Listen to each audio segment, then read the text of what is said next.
Did you just? Oh, okay. I I thought you sent am. me a message. You started playing Road Trader. Yes, I literally just started. I have just started playing Rogue Trader. Well, it popped up and I didn't realize it was telling me you were playing. I thought it was a message with an invitation, and then when I bring it up, I don't have any pending messages. I'm like, the fuck's going on? It's a message inside of a message, inside of a message, inside a turducken. So we've gone right back around to no message. Cool. Yes. There, now you have messages. You have one new message awaiting your response. I accepted. Not good enough! Why is your Steam level so low? I don't even know what a Steam level is. It's just based off of achievements and shit like that. Your Steam level's like 14. Oh, I have no idea.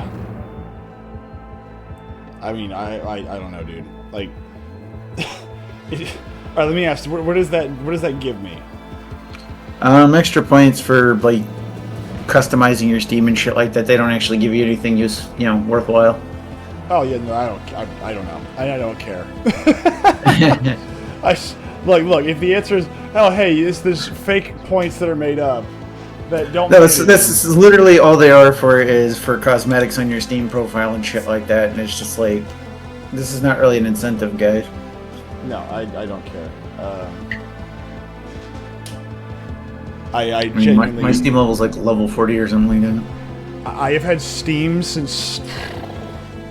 I've had it since 2006. I didn't bother installing it when Half-Life 2 came out, and I picked it up like 2 years after. So there was. Hold on.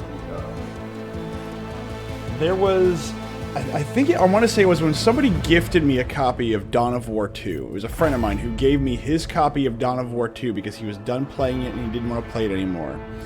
When I installed it, it was after Games for Windows Live, like, not failed, I guess, just wasn't important anymore. And you had to install it through Steam, which pissed me off. And so I had to make a Steam account. And so I made some throwaway stuff that I fortunately it was stuff that I still use. But it was just, hey, let's get this done. And I had it for years and never used it. But I really enjoyed Dawn of War 2. And so every game I bought after that ended up having like, oh, this is the Steam game. You install the CD and it runs off Steam. It's like, fine, I hate this crap because it didn't run very well. Okay, let's go shoot some Dark Eldar. And so I've had that since then, and I don't remember how long ago it was. Didn't we already do this? Nope. We had another fight. We had a fight right outside the ice world. Okay. Yeah, I know. Austin. Psst. I'm here. All right. Orc hopping. We've got company. Raver's voice sounds strained. A whole brood of Xenos, except they're in no hurry to attack. They're sent a Vox transmission. So our eggheads are trying to decipher what they're babbling in their language. Ah, luckily I have a slave for that. No. we have some Anakazazi or whatever the fuck. Yeah, we they're have some called, Jews. Ashkenazis here. Ashkenazi, that's that. Will you just look at these entitled pricks? Look happen. You're not going to believe this. The enemies of humanity at a quest. Nay, they demand to be admitted aboard so they can have words. But not with you, no. They want to talk to you, their disgraced kinsmen whom you've taken on your wing. How'd they even find us? Can we just give them to them? It's like, here, take him. The box counter clicks. Someone else joins the conversation. If the worthless scum wish to see me be so badly, I am willing to lend my ear to their pleas and hear what they have to say. Oh, I'm so happy that you're willing to listen to your friends. Marzipan, who let you onto this channel? Your question is met with laughter. Few dare infuse when I ask me. Your Vox operators are no exception to this rule. Did you offer to suck them off? Maybe. Do you not think this may be a trap? No, but it is likely to be an invitation to walk into one. And even if my kin decided to prey on your ship by boarding it into such a pathetic manner, are you that afraid of the myth? The last phrase is dripping with scorn. You should not be. If nothing else, this will alleviate the boredom on board this monkey rust bucket. I'm willing to do either. There might be lore here? I don't know. Dogma. What? Dogmatic. I know. That's true. I do not hold talks to the enemies of humanity. But I do myth. Marzipan's voice loses its veneer of unhurried nonchalance. He clearly does not want to miss the chance to talk to his kin. They are here for me, and I wish to hear them out. Let them onto your vessel. Just put him in an escape pod and tell him to get the fuck out. Shall we parley with the enemies of humanity? I think not. These fool... I know, like, see, this is the problem. If you play Dogmatic, they're gonna lock me out of so much stuff. Like, this is the thing I don't like about playing Dogmatic, is that it locks me out of stuff that might be important. For all I know, they're gonna be like, hey, when the final battle comes and you're basically unable to Kamehameha your way out of it like you've been doing, we're here to help. You know, that's what I'm waiting for. But no, my answer is no. Rever, destroy the Xenos flotilla. Oh, is that it? We're done? Okay, we're done. Alright. There's not even a fight. There was not even a fight. Okay, bye. Didn't we check all this shit? No, I think we scanned the first one, not the second one. Having scanned the surface, officers report the remains of an exploration camp, to which a team of scouts is immediately sent. The scouting party is confused. All the equipment bears the Von Valencius coat of arms, but there is no trace of anyone other than the rogue trader servants. Find out what happened. The scouts find traces of gunfire on the field equipment. A single unharmed data crypt is found in one of the cogitators. A group of tech priests successfully decrypt part of the data, including an order to eliminate the exploration team, signed by Theodora von Valencius. Not far from the camp is a pit full of charred bones and fragments of armor bearing the rogue trader's coat of arms. The scouts report leaves Abelard with conflicting feelings. Despite his certainty that her ladyship Theodora would not give such an order without very good reason, Abelard's expression is somber like a missionary who lost his faith. Well, that's not like good. freaking out in the background. What the hell is that noise? Oh, that's one of the little nieces waking up. No, just give her some brandy. That'll solve that. No. Don't want to. Yes. Remember, every kid loves a little touch of the a whiskey. No. Alright, so that's dangerous, and that's also dangerous. Whee! Do you want to go to the one with the fucking gibberish name or the other one? Well, I'm going to go to the gibberish name. The crew received military gear. End dialogue. There we go, we made it. This is an uncharted system. Chart new routes. Okay. Right. Well, we now can go to the next place when we're ready. Oh, unknown ships. Are we gonna, like, why are we starting there? Oh, a Necron ring? Oh, that's always good. Do you want to start with the undead, or do Well, you I meant like the planets and shit like that before we actually go diving into the fight. Oh, fine. Undetermined. Aha! Confusion reigns among the Void Ship's auger operators. The unidentified emission keeps disappearing, then reappearing on their scanners. At first, it seems that the sandstorms are to blame for this, hiding the source of the radiation. A team of explorers easily overcomes these storms and begins studying the surface. As their accounts suggest, the planet remains littered with broken and mangled ruins of Xenos origin. Insect-like constructs flicker among the ruins like static on a malfunctioning cogitator. Their black, metallic bodies are equipped with grappling blades which bring to mind the spindly legs of spiders. With each occurrence, the devices look more and more distorted, bent, and sometimes even appear directly in the remnants of walls or overlap each other. The only stable thing in this structure is a deep hole with a melted rock at its center. Whatever purpose this structure served for the Xenos, the meteorite destroyed it long before the arrival of the Rogue Trader. Linger to observe the object. Magos Hahnemann volunteers to lead the observation team. How brave of you, Fokker. His passion for the Xenos devices borders on heresy, and he takes a long time after his return to report to the Lord Captain. Do I smell heresy? No. Later. BO. It's about it. He's just like Pascal lifts up his arm. So that's just BO. Later, Pascal admits that he is discouraged by the gap between the scientific accomplishments of the Xenos and the capabilities of modern tech priests. Alright. We'll go to this outer planet, the one labeled whatever that is. Scan the purple planet. Nothing here. There's only gas. Somebody farted very badly there. Ooh. Ooh. Most of the surface is covered in icy dunes with greenish highlights. At first, officers aboard the vessel decide that the unusual color of the ice is due to... Don't even give me a chance to do anything. Why is 2 knocked out? I don't know. Why don't we have plasma... Oh, you know what I bet it is? We don't have plasma torpedoes, like... on We the have action. torpedoes.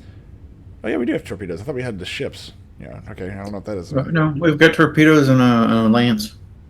Huh. I don't know. Later, it becomes evident that the source of the highlights is a group of monstrous pyramidal structures wreathed in an emerald fire. Well, that's odd. Examining them in detail with magnoculars, it can be seen that one of the monoliths is damaged. A device on its wall emits an energy beam at a similar pyramid not far from itself. Chernobyl! The Von Valencia scouts approached the monoliths with as much care as possible, fearing the appearance of an enemy. A small servitor sent to gather data about the energy beam. A small servitor sent to gather data about the energy beam clearly demonstrated the destructive power of this xenotechnology. After carelessly making contact with the beam, it instantaneously broke apart into minuscule pieces. It is curious that the second pyramid is still intact, and that only matter at the source of the beam is being destroyed. Study the surviving monolith. The energy beam barely reflects off the dark metal of the pyramid. Occasionally, a scarcely visible wave runs across the surface of the monolith's walls, after which the material appears to become even smoother. It's as if one monolith is feeding the other, not destroying it. A few scouts decide to come closer in order to better examine the phenomenon. Oh yeah, so guess where we are. Oh, good lord. Okay, you don't want to be here very long, actually, now that I know where we are. As a matter of fact, we should probably destroy the planet, to be perfectly honest. Like, and I don't mean, like, virus bomb it. I think, no, we should literally turn the planet into, like, debris, rubble. Well, if they give us the option. No, it's perfectly fine. Send down a explorer team. No. Mechanicus Mark II, come on. No. This is one of those places that when you find it, you're like, oh, these are actual monoliths. There's multiple of them. This is like the multiple command units of the Necrons. Yeah, no, this is the fuck around and find out planet. Perception test succeeded. The soldiers of Von Valancius notice a fragment of a metallic ribcage melted right into the material of one of the walls, like a bizarre bas-relief. Between the rows of ribs, a talisman of black stone shimmers with colored light after each wave of energy. The figure to which the talisman belonged shows no signs of life. After a quick debate, the officers decided to take the artifact on board. Oh, good. Excellent. The wearer's strength, toughness, and agility are decreased by 15. The wearer can use heroic acts at 125 momentum instead of 175. The wearer is considered as having heretical adherent if they do not yet have it. Okay, so if I wanted to just go straight, like, just speed run heresy, I could do that. Watch Austin equip that shit. Well, I don't know if it matters. It is rare to find such an ominous phenomenon in lifeless ice. Yeah, no, that's a tomb world. Rocky world added to the world of the Expanse. Alright. Man, that's only rank 2, not even worth it. I mean... that's nice. These are all going to be Necron tomb worlds, though. That's the problem. Every last one of these are going to be Necron tomb worlds, because we're in Necron space, and it's very clear that's what this is. We're fiddling with Necron tech. Which means that literally this stuff can kill gods. The augurs reveal 2 Xeno ships hurtling through the clouds of cosmic dust. A message is coming from one of the alien vessels on an encrypted Vox frequency used by the Von Valancius dynasty. According to the transmission, Lady Theodora's people are on board the Xeno ship. Request to report on the enemy. The augurs are spotting more and more Xenos vessels, but most of them are in a strange state of dormancy. Are they asleep? Dead? Cautiousness dictates not to test the hypothesis. Thankfully, the nebulae in the system could allow the Dynasty flagship to evade danger. Establish Vox contact. The same request for help keeps coming back. We are alive, we are fighting, we need support. There is no time to lose! To battle! Fucker! This is when I wave my hand very nonchalantly. I'm like, fucker, delete the enemy in a way that makes me happy. I demand you make me happy. Kill my enemies. Go. Calm down there, Brando. What's up? I said calm down there, Brando. Let's see, what do we got Where the here? fuck are we? That's a Necron cruiser. We are over to the right. Why is there a Necron cruiser next to us that's not considered an enemy? Lay in the course. What is this? We have a negative 25% chance to get hit. Because it's asleep. It's sleeping. Fire torpedoes! Oh, wait until we get closer. To the thing that's asleep? Oh, there's like 4 of those. Yeah, but fire torpedoes. Fire torpedoes? Calm down. Awakened. I want those to go nowhere. Guess it tries to pull some bullshit. It tries to fly forward. It flies into melter torpedoes. How does it feel to be retarded? All haste. Give him the broadsides. Oof. You've got 4 hit points left. How does it feel? Can we do the about face? I don't even know. Well, that would just kill him and make the torpedoes a waste. But I mean, that light cruiser. I mean, is that going to do anything with the fuck's its condition? Which one? The one that's off to our port. That that one's still asleep, so probably not. So does it get triggered if something goes inside that perimeter? More than likely, and that means that all these little guys are. Let's see. Yeah, these are Necron Lords too. We should kill these Okay. things immediately. That filthy bullshit. What a dick! Use the electricity. No, we don't have that, do we? No, it's not up yet. Most damage restored 50% of strength. Max exposure is increased plus 2 maybe plus 1. The bonus still. Can we strafe to the left and then give him broadside or something? I don't know. No, we're not. It's not going to be in the cone, and we had to fire deep into the acceleration phase. So, I mean, even if it was up, we can't use reload. Excellent. Yeah, pretty much that's it. My guess is that they are going to be racing towards they're going to be racing towards those ships to reactivate them as well. So we have to kind of one-shot every single one of these guys. Well, hopefully this guy will get the job done. Or at the very minimum, take some shots. Yeah, he's not going to do much. He is there to take shots, not to... I wish there was a way for us to upgrade that guy. I'd be so happy.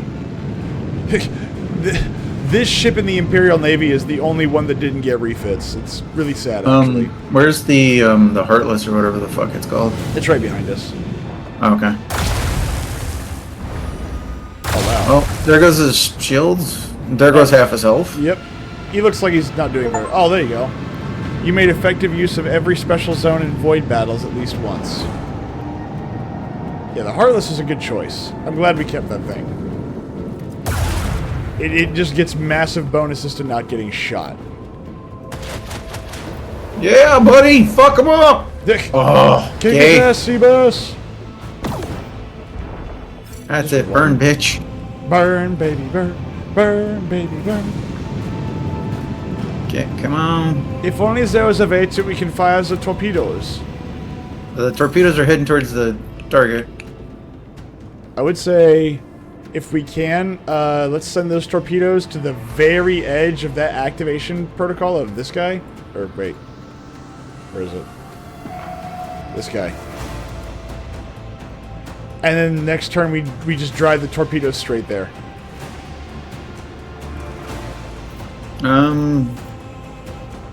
I still think I'm going to use all hands on deck. What's that?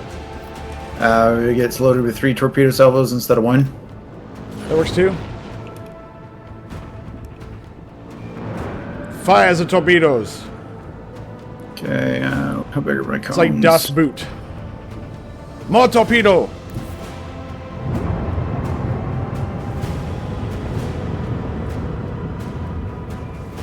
Also, happy Saturday, everybody. What's you doing? I'm trying to pick an ideal spot to line up Have on a this dude. destination to reach.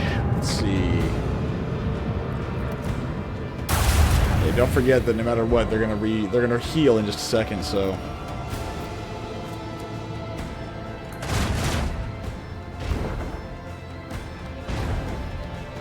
Yeah, but I've got a plan. Okay. So were you aiming at the first one or the second one? I was aiming at the second one on purpose. Okay. And let's do this. Onward. All right. Now what? Torpedoes! There you go. And But now you only have 4 turns before you die. just what if we fire all the torpedoes at 1 or 2 of them? okay, let's This see. isn't is it War at Sea? This is not War at Sea where you like go, ah yes, fire all torpedo tubes at that one convoy, because screw that guy in particular. Okay, that's gonna put me there. Let me see. What is that? It kicks in 1 plus. Let's see. Is it? No, it's not in the fucking cone. That planet gently shifting behind us, it looks really freaking weird. It looks like a giant eyeball, but like a very jacked up, like I've been staring into a sandstorm eyeball. That's not the closest torpedo, but okay. Kind of, It yeah. says control the closest torpedo, and it's like, oh no, we're gonna give you the one that's furthest the fuck away. Excellent. Well, I mean, it's the closest torpedo if you don't account for distance. Apparently. Who needs that anyway? Hey, You don't fucking sh- prick. Don't Leave shoot my corpse alone. Yeah, let my torpedoes go. Wow, that thing literally does 0. Whee! Tickle, tickle, tickle. Well, you really just keep in mind these things are more here not to do damage per se, but to take I hits. get that, but it's just they throw as fuck all. Yeah, It's already at half health, and it's just tickle, tickle, tickle. well, they're also There it fighting. goes. They're also. Bye. Oh, don't get. Oh, thank God. Please do not activate that until we are ready for you to activate that. Good Lord.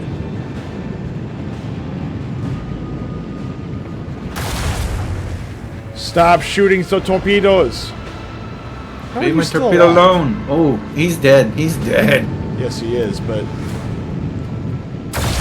I would prefer it if they would die faster. Bro, you can stop that shit already. Get Get him, Heartless. Get him. You could take all that garbage you just did and you could just go home. I'm not interested in what you have to offer. What? Heartless? It's out of range? You Yeah, who ne- son of a bitch. Oh, good Lord, you can Oh, you were...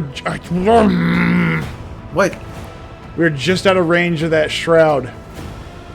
I mean, isn't that square like right on top of it? No, it's right next to it. I mean, well, might as well fucking roll it up on it. Unless you think- because it's not gonna let us. It's not gonna let us stop it outside the field No. unless we want to fucking have it heading away. No. I would just say start. Finally, space battle. Exactly. Hello, DC. I would park it in front. But that's as front as I can get, really. Honestly, Abby, can I detonate these? Yeah, you can detonate them. Yeah, that might be the best option. Oh my god, die already, you prick. Do we do any damage? Yeah, dude, make it a good run for that torpedo. Good job, guy. I like you. Run away! Towards the torpedoes! Dead! Can we just ram him? Because he's right in front. Okay, or not. No. We're gonna do these. And how are you, DC, of this fine Saturday evening? Hopefully you are well. Let me see, where is that? Sweet.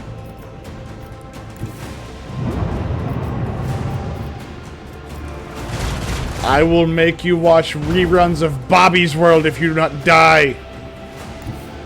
Full ahead. Eating cherry pie. That sounds delicious. I could have some cherry pie, I wish. Oh my god, you fucking prick, would you die already? Oh, that's glorious. That's how you play, man. Now that he's at 1 HP, which one is it gonna give clutch. me? What? Gay. Sir, what up, Mr. Guns and Knives? Sir, that is very homosexual of you not to die. Like, the giant metal man in there's like, what is that? What do you mean, gay? What is that? Okay. Let's see, which one is this? How is your Saturday, gentlemen? We are fighting the Necrons and eating cherry pie. No. What? Aha! There we go. Crescent-shaped ships, space Muslims, destroy them! Actually, they're more like Yeah, space Egyptians, I think. Space zombies. No, they're not zombies, because they actually can think for Oh, themselves. look at that shroud. That shroud is fooked up. He's gonna die. He's gonna die. I know he will. I believe. These those green skeleton robot people. Yes, these are the Necrons. These are the real bad guys of the story, apparently. Man, I'm so happy we have our go screw off shield that just basically goes, yeah, we don't care. Bye bye. You blowed up. But yeah, Fight him. the Necrons have a very sad story that begins at like the beginning of known history for the 40K universe. Although they've been retconned like 9 times, their original story is way better than the new ones. Their original story was that they were a people on a radiation planet and they were being picked on by the old ones. I'll say picked on. They were told by the old ones that they had a way to be saved from the radiation coming from their star. But the old ones said, yeah, but you're not supposed to know that, otherwise you would know that already. So we're not going to share that with you. And the Necrons run into the Catan, which is their gods.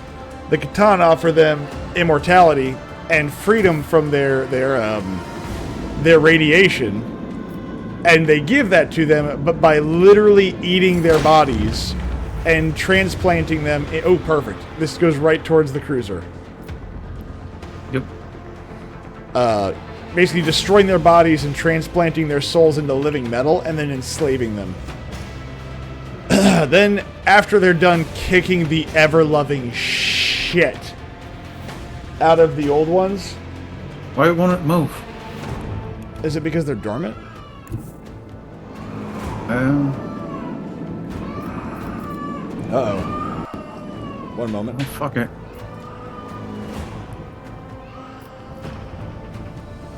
Huh. You, like, Well, it won't let me fucking do it, so I'll just, yeah, just detonate it. Who cares? you know.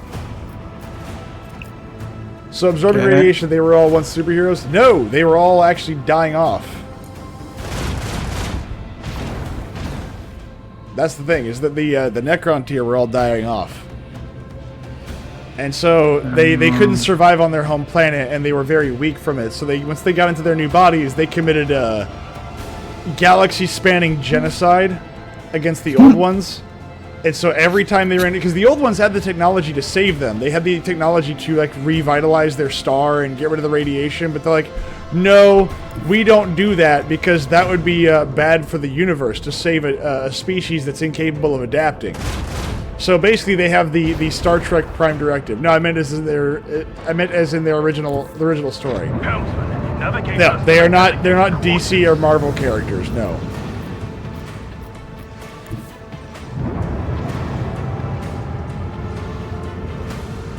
And then after they realize that this is a bad idea, after they're done killing all the old ones, so their souls were put into robot bodies that were programmed to obey their gods. So they were just in the passenger seats of their bodies.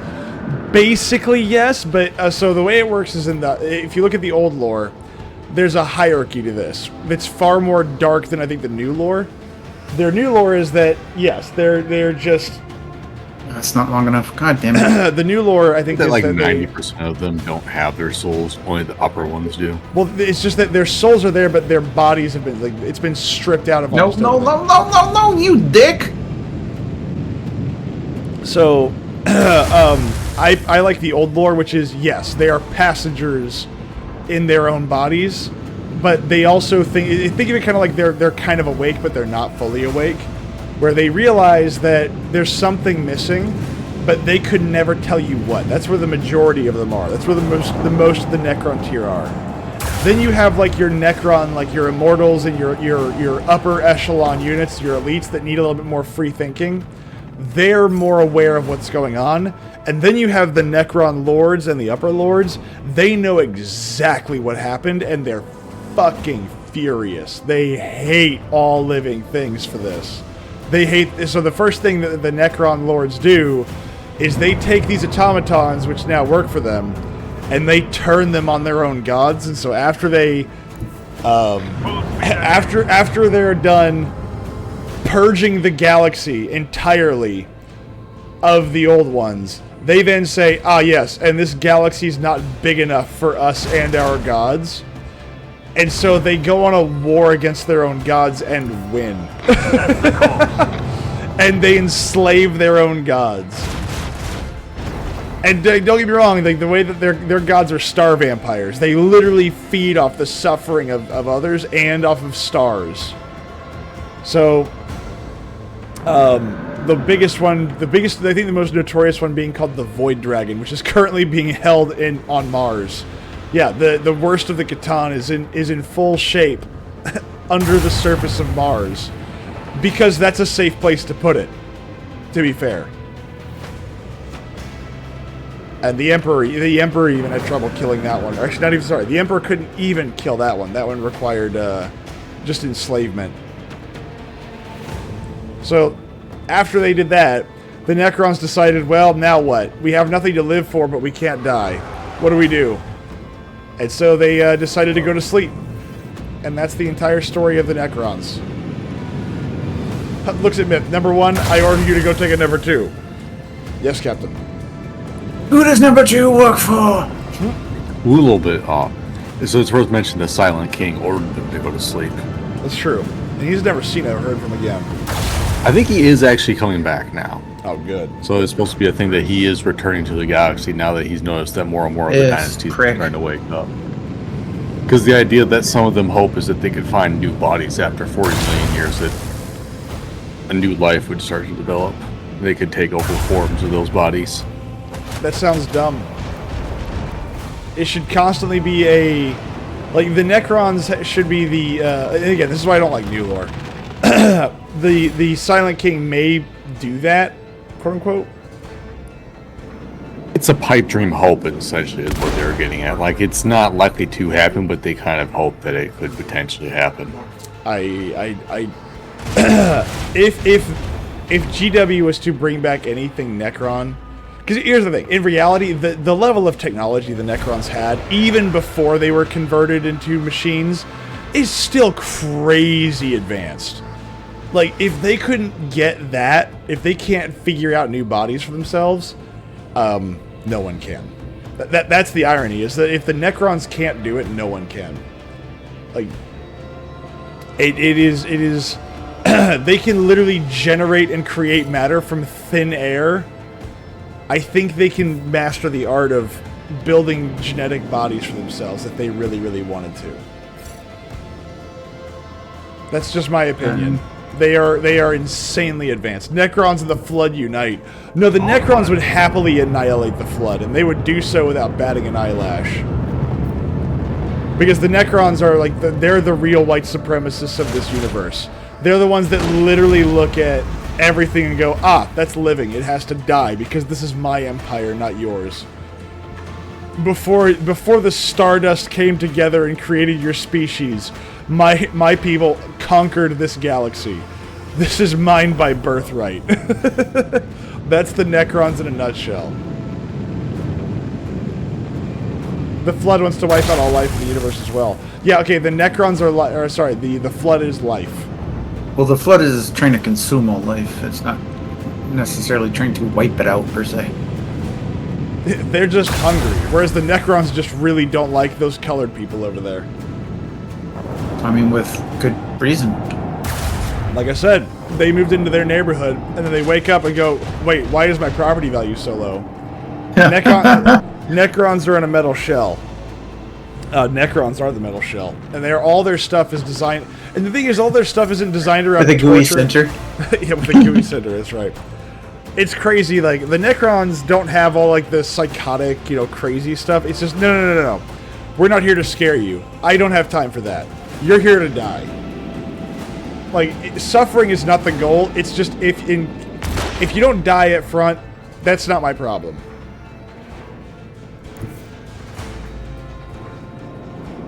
And then you have the flayed ones, which is really sad. The ones that remember vaguely what it was like to be fleshy, and then see what it, they see a guardsman or whoever, and then they flay them in order to actually copy their skin, and it's a virus that actually copies itself to other Necrons. But you said in a nutshell. That's okay. That's fair.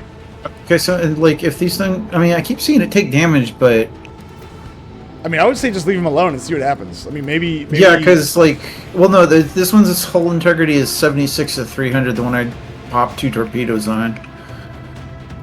This one's 236 to 300. Look, if they want to sleep, I say let them sleep.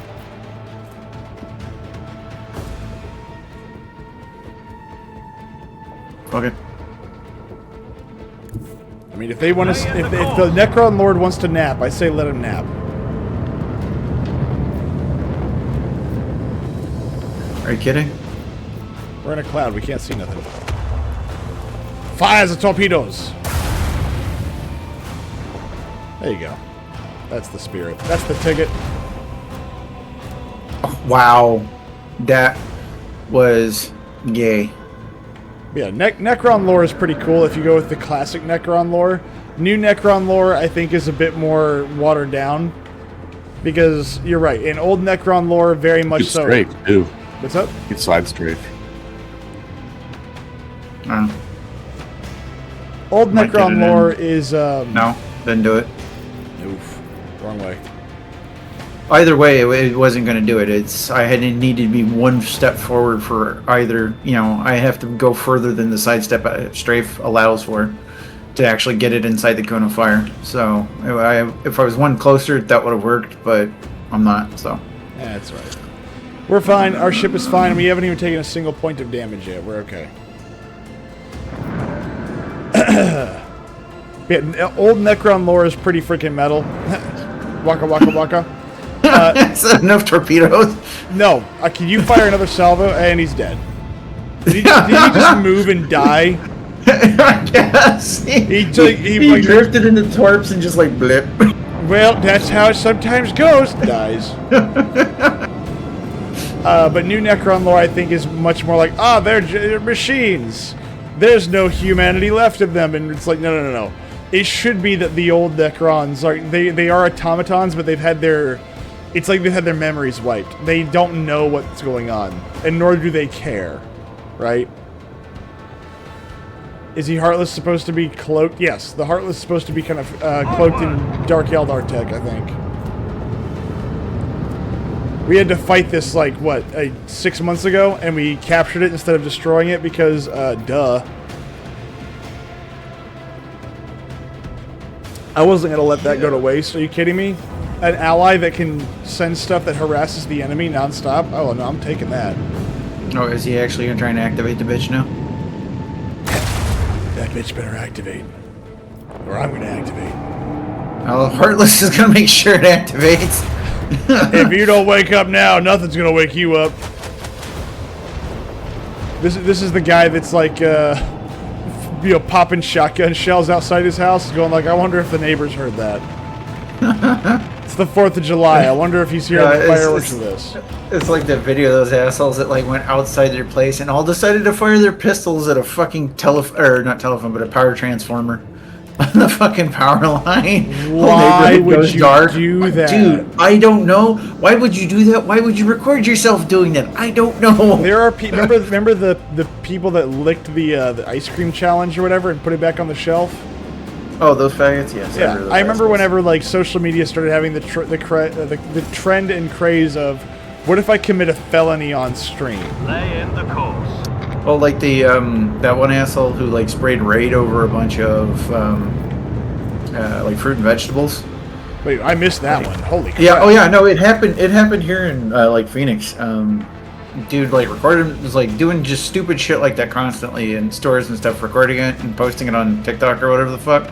Recorded himself spraying a bunch of like raid or some other insect killer all over a bunch of fruit just in in the produce section. And he's like, I went back and got it later. It's like, yeah, no, he got arrested. It's like, it don't work that way, pal. Because you fired a bunch of poison all over apples. Oh, I went back later and bought them all. Okay, well, that's all. No, he didn't. He didn't buy them. He just went back, collected them all, and like took them off the shelf, like dumped in their dumpster or whatever in the back. It's like, so didn't he's even pay for it. So he's even a bigger douchebag. He stole them and threw them away. Oh god. No, he's trying to poison people. He's destroying other people's property. It's like, yeah, you fucking retard, dude. Okay, when I fire raid in my house and I have to like do an upward angle on the shot, like today, we had a wasp that Geisha just could not get over, and he was sitting on like the top of the vaulted ceiling, so I had to fire up into the ceiling, right? As soon as I was done, I let the snowy mist of poison drift down into the ground. And I immediately got the mop and bucket and chlorine out, and I mopped every freaking inch of that floor. It didn't matter where it was, because I'm like, yeah, no, we're not doing this. Because the moment that, like, I don't know, somebody drops a Cheerio and picks up a little bit of raid, and then all of a sudden someone's in the hospital. It's not likely to happen. It's so minuscule. I mean, yeah, but again, it's... Oh, crap. Fuck it. Nah, fuck it. We ball! I got fucking so many torpedoes in the sky right now. Fuck it. Torpedoes in the sky keep on flying. I don't know where I'll be tomorrow. Okay. Let's do that. Yeah, no. The fact that you would spray roach killer or whatever on produce and go, no, it's fine, I stole it and threw it away so nobody would take it, is like, yeah, you're still stealing from the company. You're still stealing, you piece of garbage. Oh my gosh. Pistol whipping people should be legal, okay?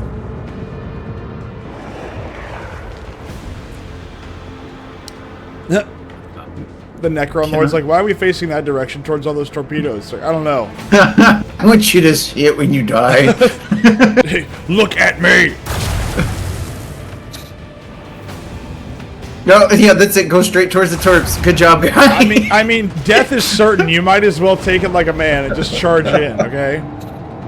He's only got, like, what? 4 turns? 3 turns? He keeps launching these interceptors that are like, just take one shot, maybe. I mean, do you want them to take 2 shots?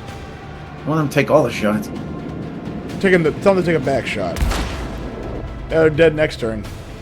They're dead this turn. Oh, or that too. That works too. Now kill the Jackal class. Yep. Necrons think they're so cool up until they get melted torpedoes to the side. Yo, boy! Death spheres and living metal specimens. We got an upgrade. Upgrade? Got an upgrade? Yeah, I got an upgrade. For what? For the ship, I guess. I don't know. The Xenos are defeated, and your men board the enemy ship, cutting their way through the bulkheads to the source of the signal. They find the decayed remains of a Von Valencius boarding party. One of the corpses is clutching a Voxcaster, sending the voices of the dead out into the void. All of them fell many decades ago. A data slate and a weapon that belonged to the commander of the boarding party were recovered from the dead man's belongings. The words, "Hope is poison, kill it, and death becomes easy and desirable," were scratched into the stock. That's a lot of words. That gun's retarded. It's crap. It's a burst fire, heavy autocannon. Targets hit with this weapon must pass a toughness resistance test with a -10 penalty or be pushed 2 cells away. That's got potential. Study the contents of the data slate.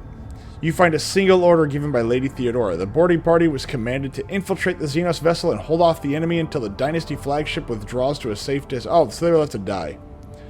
So then why would they even bother putting out like a Vox signal? That doesn't make any sense. I need you to hold them back until we get away. Okay. Let's see. Let's bring the remains up to the flagship and give them a proper burial in the crypt. Maybe. Let's do that. A prayer service for the fallen is broadcast throughout the flagship, and the following days people line up to honor the martyrs in the ship's chapels. Alright, Necron Ring, here we go. I bet there's something good here. The greenish glow of the gigantic ring, made from unknown materials, flows through the windows of the captain's bridge. The Voidsman's instruments measure a whole spectrum of various emissions. Sometimes the dull green is darkened by clouds of space dust or bent by gravitational waves. The object most closely resembles a portal, albeit what's passing through it cannot be clearly defined. Well, I know we just got done seeing the fate of one scouting team. Let's send another one. Additional equipment in a closer position allows the team to understand part of what's happening. The portal seems to resemble electron emissions. Yes, electron emissions. Additional equipment in a closer position allows the team to understand part of what's happening. The portal seems to resemble the gate devices used by the Eldar and the Dark Eldar, only made of a different material. The metallic shine of the ring alternates with the darkness of the large blocks of stone, reminiscent of the material that makes up the famous Cadian pylons. Dun, dun, dun. But I don't know anything about Lord Xenos. The pilot of the exploring vessel does not successfully escape a powerful wave of incandescent gas. Part of the team perishes as a result of damage to their compartment, and the vessel itself barely returns to the Von Valencia ship. Observe the anomaly. Arcs of incandescent star gases burst from the ring, pierce the darkness of space, reflected by the surface of other celestial bodies in the system. At times, dark light waves bend the edges of the portal, but they are quickly restored thanks to the enigmatic flowing metal. Then, lashes of purple clouds, dissected by threads of lightning, appear in the center of the ring. An unseen force prevents them from reaching the other side of the portal as the blocks of blackstone become covered in purple-scarlet illumination. If the ring truly were a portal, it is not fit to serve as one any longer. Stellar heat and gravitational force forbid any vessel from passing through it. According to the ship's astropaths, the purple clouds are an even more dangerous phenomenon, indicating that the powers of the warp were eager to flow out of the portal into real space. As if to highlight its deadliness with the next wave of dark light, the portal throws out the shattered remains of an unidentified void ship. It is hard to believe that a civilization capable of creating a device as powerful as this one could have undergone such a decline. Yeah, no, I agree. What is that? Oh, I didn't get to read it. Oh, sorry. It's just ship components. Dick! It's just ship components. Yeah, let's look at the ship. We got upgrades. Oh, hold on. Development. Oh my god! Okay. I'm gonna trust in the Navigator Silence. I'm gonna trust in my fish waifu. Chart new course. Let's look at the fucking ship and the upgrade. You want to upgrade the ship? Yes, dickface. No. We can upgrade the RAM. Ooh, we have new developments. Let's see. Heavy. Yes, that's the upgrades. Onboard ECM. Ooh. The flagship now collects 10% more. We don't care about that. Reinforced. Heavy extra flight controls, cogitators, improved RAM. Oh, okay, that could be fun. We could turn our ship into a giant, like, just rocket. But we'd have to actually get close enough to make it happen. Onboard ECM. Torpedoes attack craft getting 60% evasion.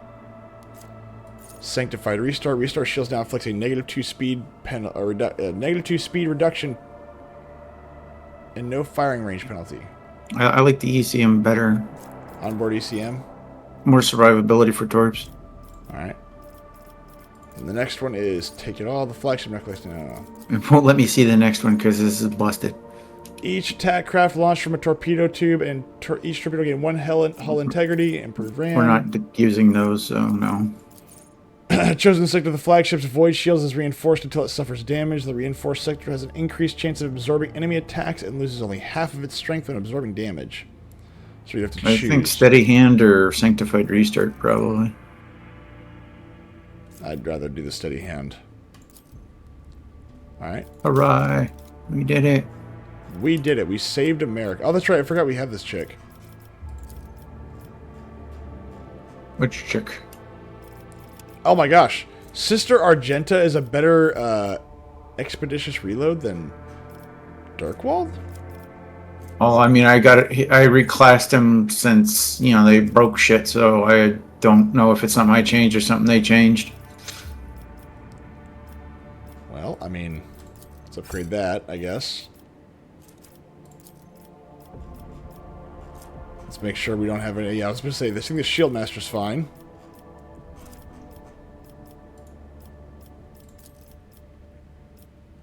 Warp Channeler. Please nobody better than me. We can make Incendia Court of that. She's negative 170. How do you feel about getting lost in the warp? Yeah, there's nothing we can do there. You have a boarding party thing? Oh, we rarely use it. Or rarely have an option to use it, I should say. Let's see.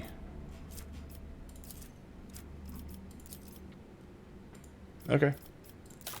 All features, components. We should probably upgrade the RAM. There we go. We have so much scrap. Why not just... We have 2,000 scrap. Who cares? What are you... Oh, just upgrading the RAM? Yeah, I mean, why not? I mean, we literally have, like, 2,000 scrap. Do you think you can afford to upgrade the RAM in this kind of economy? Oh, I believe I can. Oh, that's fair. Okay, hold on. That's fair. I am installing DDR5 RAM. How dare you? Wait, what DDR are we on? 6? No, we're on 5. 6 is GDR. Oh. Scan the planet. I feel like this is a lot of filler. Under thin clouds as shredded by a careless blade sway vast steppes carpeted by pale gold deadwood. The rogue trader's attentive eye distinguishes a region among the endless grasses that does not fit into the general landscape. Scouts from the shuttle see signs of intelligent life. Judging by the trampled soil and tent frames, someone made a camp here. Distant silhouettes form a tangle of paths and obstacles, a maze. The outer walls are supplemented by a multitude of spikes and blades and decorated with scraps of leather and withered, crucified prisoners. It does not take an expert in xenoculture to reason that the Dark Eldar have been here. I'm going to send out a squad. As they comb over the tracks left around the Dark Eldar structures, the scouts find items of Imperium make. Excuse me. Blood-soaked clothes, an Aquila patch, and a data slate cracked in half. Gothic letters and the symbol of the Inquisition are frozen on its bottom half. The sentence fragments make up part of an exploration report. The servants of Von Valencius find a rough illustration of the camp in the pocket of a filthy coat. On it are marked 2 locations. The first is shown with a sword and highlights the area where the items were found. The other is a skull and points to a patch of ground by the maze. Find out what is in the place marked by the skull. Haha! The scouts carefully inspect every piece of land in the marked area and discover a camouflaged pit studded with strong, thin needles. In a niche sunk into a wall, the trap glitters a volumetric flask with an ugly creature that looks like several brains stuck together. Hey, I even got an Lore Zenith. Man, wow. You passed that, Pascal. Analyze the nature of the creature. The Rogue Trader's people recognize the grotesque creature as a Dark Eldar Medusa, a parasite capable of registering emotions and transferring them to its masters. This thing was left here as the equivalent of a pict recorder collecting the suffering of the Dark Eldar's victims. Awesome, so they fall into the spikes and then they just suffer and she just collects that. Destroy the abomination! The flask explodes into shrapnel fragments under a salvo from the scouts' rifles. The remaining liquid is collected into several test tubes to be examined in the ship's laboratorium and put to good use, or destroyed on the orders of the Rogue Trader. Continue exploring! Deep prints belonging to the landing legs on a ladder are visible in the grass behind the maze. The relative positions of the recesses correspond to the design of an Imperial shuttle. When the Von Valencia scouts approach, they find a wax seal bearing the symbol of the Inquisition and a monogram formed from the letters XC. And if an officer voices the proposition that the initials correspond to the name of Lord Inquisitor Javier Calcazar. Search for objects in the grass. Man, doing great. A segment of the dry grass a few meters in front of the prints from the ladder has been cut as if scythed. Among the chopped stems lies a piece of a Dark Eldar trophy, a flap of dark skin stretched out by thin chains. Most of it is covered by a tattoo, a silhouette of a storm or tornado, and a black symbol composed of curved lines and sharp blades. Let's see, Last Stand is a shield, that's pretty cool, and master-crafted Hecatarii blade. Burn away all traces of the Xenos! Yes! Wait, I used... Hold on, I used flamer fuel and I got flamer fuel back? What? I mean, hey, it's efficient. I mean, yeah, like, okay, well, let's burn all this stuff. Okay, well, now what? I don't know. How did you get... He's like, you know, the guy comes back and he's like, yes, sir. We were here to burn away all the bad guys. Yes, and? Well, we came back with more flamer fuel. Go on.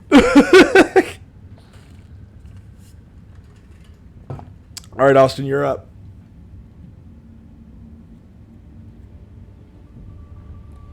Oh my gosh, he's fell asleep. Austin, no! No! Probably too busy getting distracted by his girlfriend. No, he's not asleep, the bastard. Austin! I'm here. There you are. Lord Coppin, there was an incident on the flight deck. The planet we discovered is located at the coordinates of interest to the Honorable Ulfar, Angel of the Empire. The moment he learned about this, he chose to abandon ship. Oh, okay. He ordered a shuttle to be provided to him and directed it to the world before us. He stole a ship? Yeah, I know, right? Bastard. We don't know where exactly he wishes to go, but the augurs have tracked the shuttle to its landing site. He stole a shuttle. How did this happen? Lord Ulfar simply showed up at the deck, drove the enforcers away, and demanded he be granted clearance to take off. Your servants became frightened and dared not disobey his orders. Why have I not been notified of his acts right away? He forbade it. The enforcers did not dare to defy an angel of the Emperor. I am very sorry. Execute the sentries who are guarding the shuttles. Your order will be carried out with the utmost diligence, Lord Coppin. That was it? Yeah. What else do you expect, Lord Coppin? A scouting party led by the rogue trader himself makes planetfall on the frozen world. The shuttle on which Ulfar Thunderlung departed the ship. I would like to just point out, there is an actual planetary-sized Necron... there is a structure you can see from orbit belonging to the Necrons on this planet. It's fine. Yeah, that's fine. And on a world of blue, there is this perfectly cut, was it Pentagon? Octagon. 1, 2, 3, 4, 5, 6. Pentagon, yeah. No.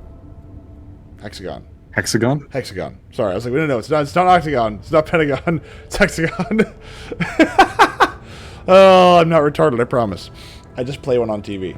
One of these days, we'll let you figure out what your shapes are, man. Yeah, I know, right? One of these days, you'll teach me what the difference between a square and a trapezoid is. Yeah. Maybe someday you'll work your way up to a triangle. Oh, my goodness. Oh, triangles, those are hard. You know, geometry was always one of those things that I really enjoyed. Because, I don't know about you, but whenever you ever took geometry in high school, did you ever start to see everything as a shape? Because my brain just started kicking everything into like, oh, this is the surface area equation. This is that equation. Everything started just going, oh, this is the shape of this. Oh, that's the shape of this. And I just started ringing off the freaking math equations in my head. Like, you know, like this is the volume of a triangle is 1/2 base times height. I was like, oh, that's that. What's the surface area? No, I just started to hate math even more. That's all. I see. Geometry was like one of those things that was super easy for me. I was like, oh, geometry is simple. This is easy. Here's the equation for this. Here's the equation for that. Here's the okay, cool. This makes sense. Okay, now what's the surface area of not the inside of the circle, but you have like a hexagon on the outside of a circle. What's the surface area of the circle? And then what's the surface area of the hexagon minus the circle? And I was like, oh, this shit's easy. Oh, this is basic logic puzzles. Those are easy. Oh man. Everybody fucking hated me in geometry because I aced that shit every single time. Then I moved my way up to like, was it calculus 2 or 3 in high school? And I was like, I hate this. No, it's trigonometry? No. Trig 2. Yeah, Trig 2. Trig 2? Geometry was easy. I just hated proofs. Proofs for like, fucking like, I hate proofs and everything. It's part of the reason I hated, integral calculus was because a bunch of fucking proofs. It's like, fuck off. See, calculus wasn't too bad, but then we went to trigonometry, and that was, trig was easy. Yeah, ironically, I thought calculus was a little bit harder than trigonometry, because once you had like the basic stuff down, the only real annoying part was the part where you had to like sit there and write out what you were doing, because I'd already like know what I needed to do in my head, but then I had to write out what it was that I was doing. And the only thing I disliked about it was, like an integral, they always wanted you to prove, that this equation, does this equation equal that equation type shit. So you just have to sit there and like blow it all out to big before you shrink it back down to show like, yes, it equals that. Fuck my life. One of my personal favorites is that my last year in high school, we had a really good teacher, and she was not kind. She was a very sweet woman, but she's one of those mousy women that did not yell ever, but when she said something, that was the end of the discussion. And so she would hand us like 50 questions of homework every night to do. And there was one night where she's like, well, because you haven't been doing what I asked you to do, you're going to do this instead. And she proceeds to hand us the advanced coursework. Like not the stuff that would be in like the traditional curriculum. No. She's giving us every single one of the questions requires like 3 pages of you must solve this equation and this equation and this equation in order to get started on the pre-setup for the actual equation. Oh my gosh. I was like, I don't remember what it was that we did. I don't know what it was that pissed her off so bad, but we had done something that was so bad where she handed us some of the worst math homework, because I remember I filled up half a notebook on it because it was 3 pages minimum per each equation. It was just write out your equations, write out these, you had to solve for these different numbers. Once you solve for those numbers, you had to plug those numbers into another equation, which would then give you the basis for the actual, or for this next equation. No, it was awful. And when I was done, I wanted to tomahawk my notebook across the room out of frustration, but I decided against it because of all the work I put into it. I was like, no, I don't want to hurt my notebook, because I put 8.5 hours into this today. And so that being said, the high school class was very much quiet for a week as we were trying to put this, you get this all together before the end of the year, or before the end of the week. Yeah, she also was like, and if you don't do it, I'm going to start deducting points from your overall grade. And I was like, shit, okay, we have to do this. I can't just eat the 0 on a homework. Oh, it was bad. It was so bad. Needless to say, we were all very quiet and attentive after that class. No, she was actually look, as mean as that was, I guarantee you we fucking deserved it. I guarantee you, because she did not ever do that to us without good reason. So the fact that she did that means that we were being bad. Now, I don't remember what it was that we did. I don't remember if I don't think I did it. I think somebody else did it, because here's the thing. One of the guys in my class would hit on her incessantly. He would constantly hit on her. And she was married. Her kid was in the class with us. And he would constantly be he'd constantly be giving her small little one-liners. And I was like, dude, shut the hell up. Just shut the fuck up, David. David, shut up. Please stop. Oh my god, I think there was one where she was talking about, what was it? Somebody was stripping, it wasn't, I want to say stripping polynomials, but that wasn't it. It was stripping something else. And he's like, hey, if I strip all my polynomials, can you strip all of yours? I was like, shut the fuck up, David. Shut up, dude. Oh, and so that was my trig classes were very interesting. Yeah, no. Well, the thing is, so here's the thing. She wasn't ugly either. She was not ugly, but she was she was just like, dude, shut the fuck up. Why are you doing this? Oh, I think her husband also taught advanced mathematics for college students. So she was a math teacher for high school students, and her husband was a professor of mathematics at one of the colleges in the near area. And so it's like, these people are very big math people, and their son could not have been farther from the tree. It was like, I have trouble with algebra. I was like, that's so sad. Oh, anyway. Yeah, so that was, all this started from the discussion of what a hexagon was, and it triggered me into remembering high school math. I just want you to know this, Austin. You did this. And stop playing Battletech, you asshole. Oh. I'm not really playing. I'm just trying to see if the game actually works now that I modded it. Math skills skipped a generation. Yeah, or probably two, in his case. Because once you lose it, like, you're not going to get it back.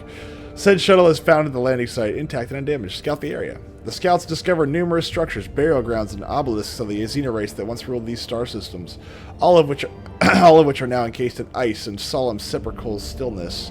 No signs of activity by potentially hostile Xenos have been detected. Examine the stolen shuttle. This machine spirit is in fine form and is ready to ascend from the world's surface. No clues have been found as to Ulfar Thunderlung's intended destination, but a keen-eyed scout sights several disturbed snowdrifts that may indicate the route taken by the Space Wolf.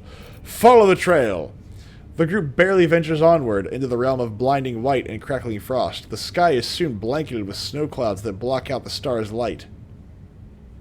The wind, howling like a pack of hungry spirits, sweeps away all tracks and whips up a furious storm. The path is full of dangers. A treacherous crevasse is hidden under the snow's crust, suddenly opens wide underneath the enforcer's feet.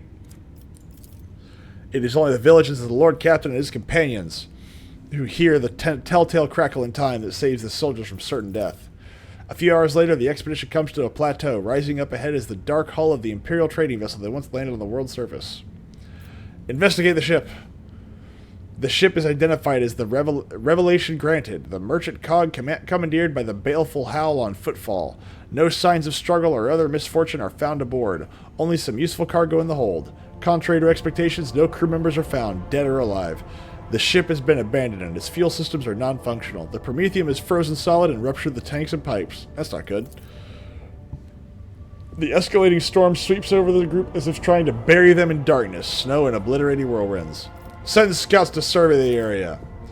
The enforcers search the area and return without finding anything of interest. Not all of them return, in fact. Several seem to have lost their way and failed to make it back to the ship. Oof. Well, you're dead. Look for signs of Ulfar.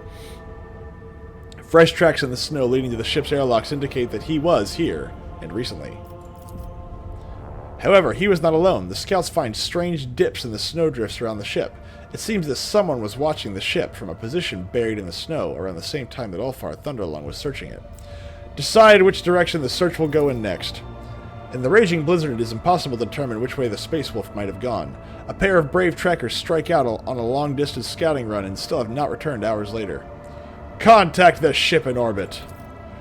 The raging storm makes it impossible to establish a Vox link with the rogue trader's vessel, leaving the expedition stranded without aid, but probably not for long. The officers on the bridge should have immediately dispatched help as soon as contact with the scouting party was lost. Take shelter in the ship and set up camp. The bone-weary soldiers welcomed the chance to rest. Watchful sentries stand guard while their more fortunate comrades stuff themselves with the now frozen rations of the ship's vanished crew. Hey, you just suck on them and it'll thaw out. Carouse test fit, damn it. You know, carouse is one of those skills that I tried my best at too. Let's see. Who did this? Maybe that was me. I have 143 and I still failed. Holy crap. That's not fair. What was the roll? It was just a straight, like... Okay, fine, whatever. The temperature inexorably plummets. Many members of the expedition suffer from frostbite, while others lose their fortitude and morale. One of the sentries delivers an anxious report to the Lord Captain. He has seen a massive shadow in the darkness, and it was definitely not Ulfar Thunderlung. Huh. Double the sentries. Despite the reinforcements, the sentries cannot conceal their fear. The unknown has robbed them of their courage. Oh, that's unfortunate. A messenger rushes to the Lord Captain to report that one of the sentries is missing. Large tracks have been found near the sentry's post, as well as a few drops of blood. Arm everyone and have them take up defensive positions? Wouldn't the sentries already be armed? Why would I be bringing a scouting party that's not armed?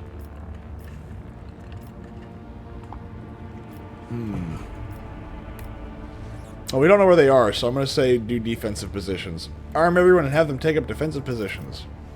Casting food aside and rousing from fitful sleep, every member of the expedition prepares to fight and defend the blessed rogue trader. A terrible rumbling cuts through the roar of the storm, the clash and clamor of battle. It is followed by a furious, agonized scream. Charge! Send the party toward the sounds of battle as soon as possible. Tied together with ropes and bolstering each other with battle cries.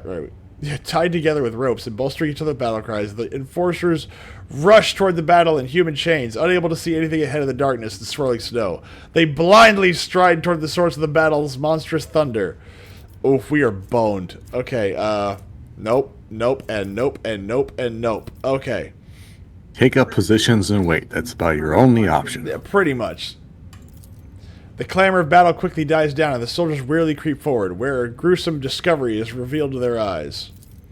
Ulfar has been found lying in the blood-soaked snow. There are signs of a terrible battle all around, and the Spaceless body is covered in grievous wounds.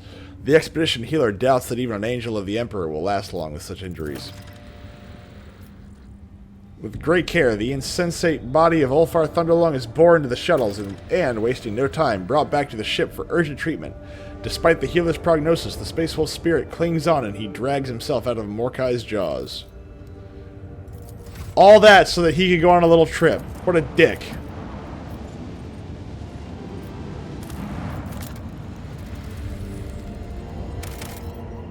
We don't need plasteel.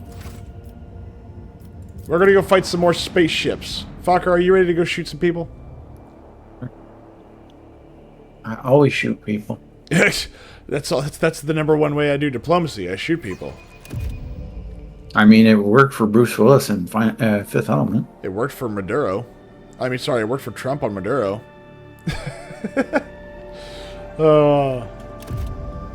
Austin. Psst, psst, psst, psst. Click, click, boom. Now, who are we fighting? Oh, we're fighting Necrons again. Again, the Necrons. Yes. As dude, whoever. Like they're the theme of the area. Yeah, I know, right? Well, we gave you everybody but orcs, so we're gonna give you everybody. Orcs, orcs, orcs, Space! orcs, orcs, orcs, orcs, orcs. See, this is the thing. As much as I don't like to play as orcs, I do like fighting the orcs. Battle! Yes! Show them who's boss.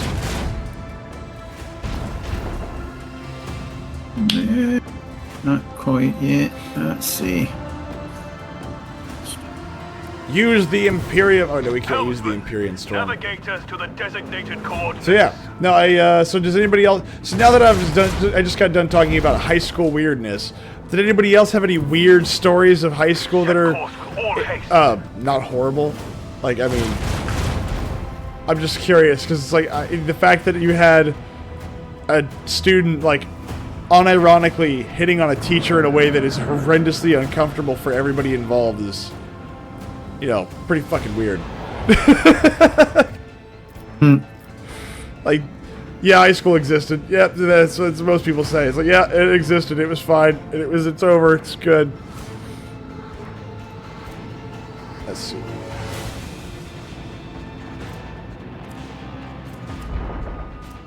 Oh, bloom, bloom, bloom, bloom. Boarding party, tickle. So we're gonna send somebody. Oh, our speed is reduced by 5.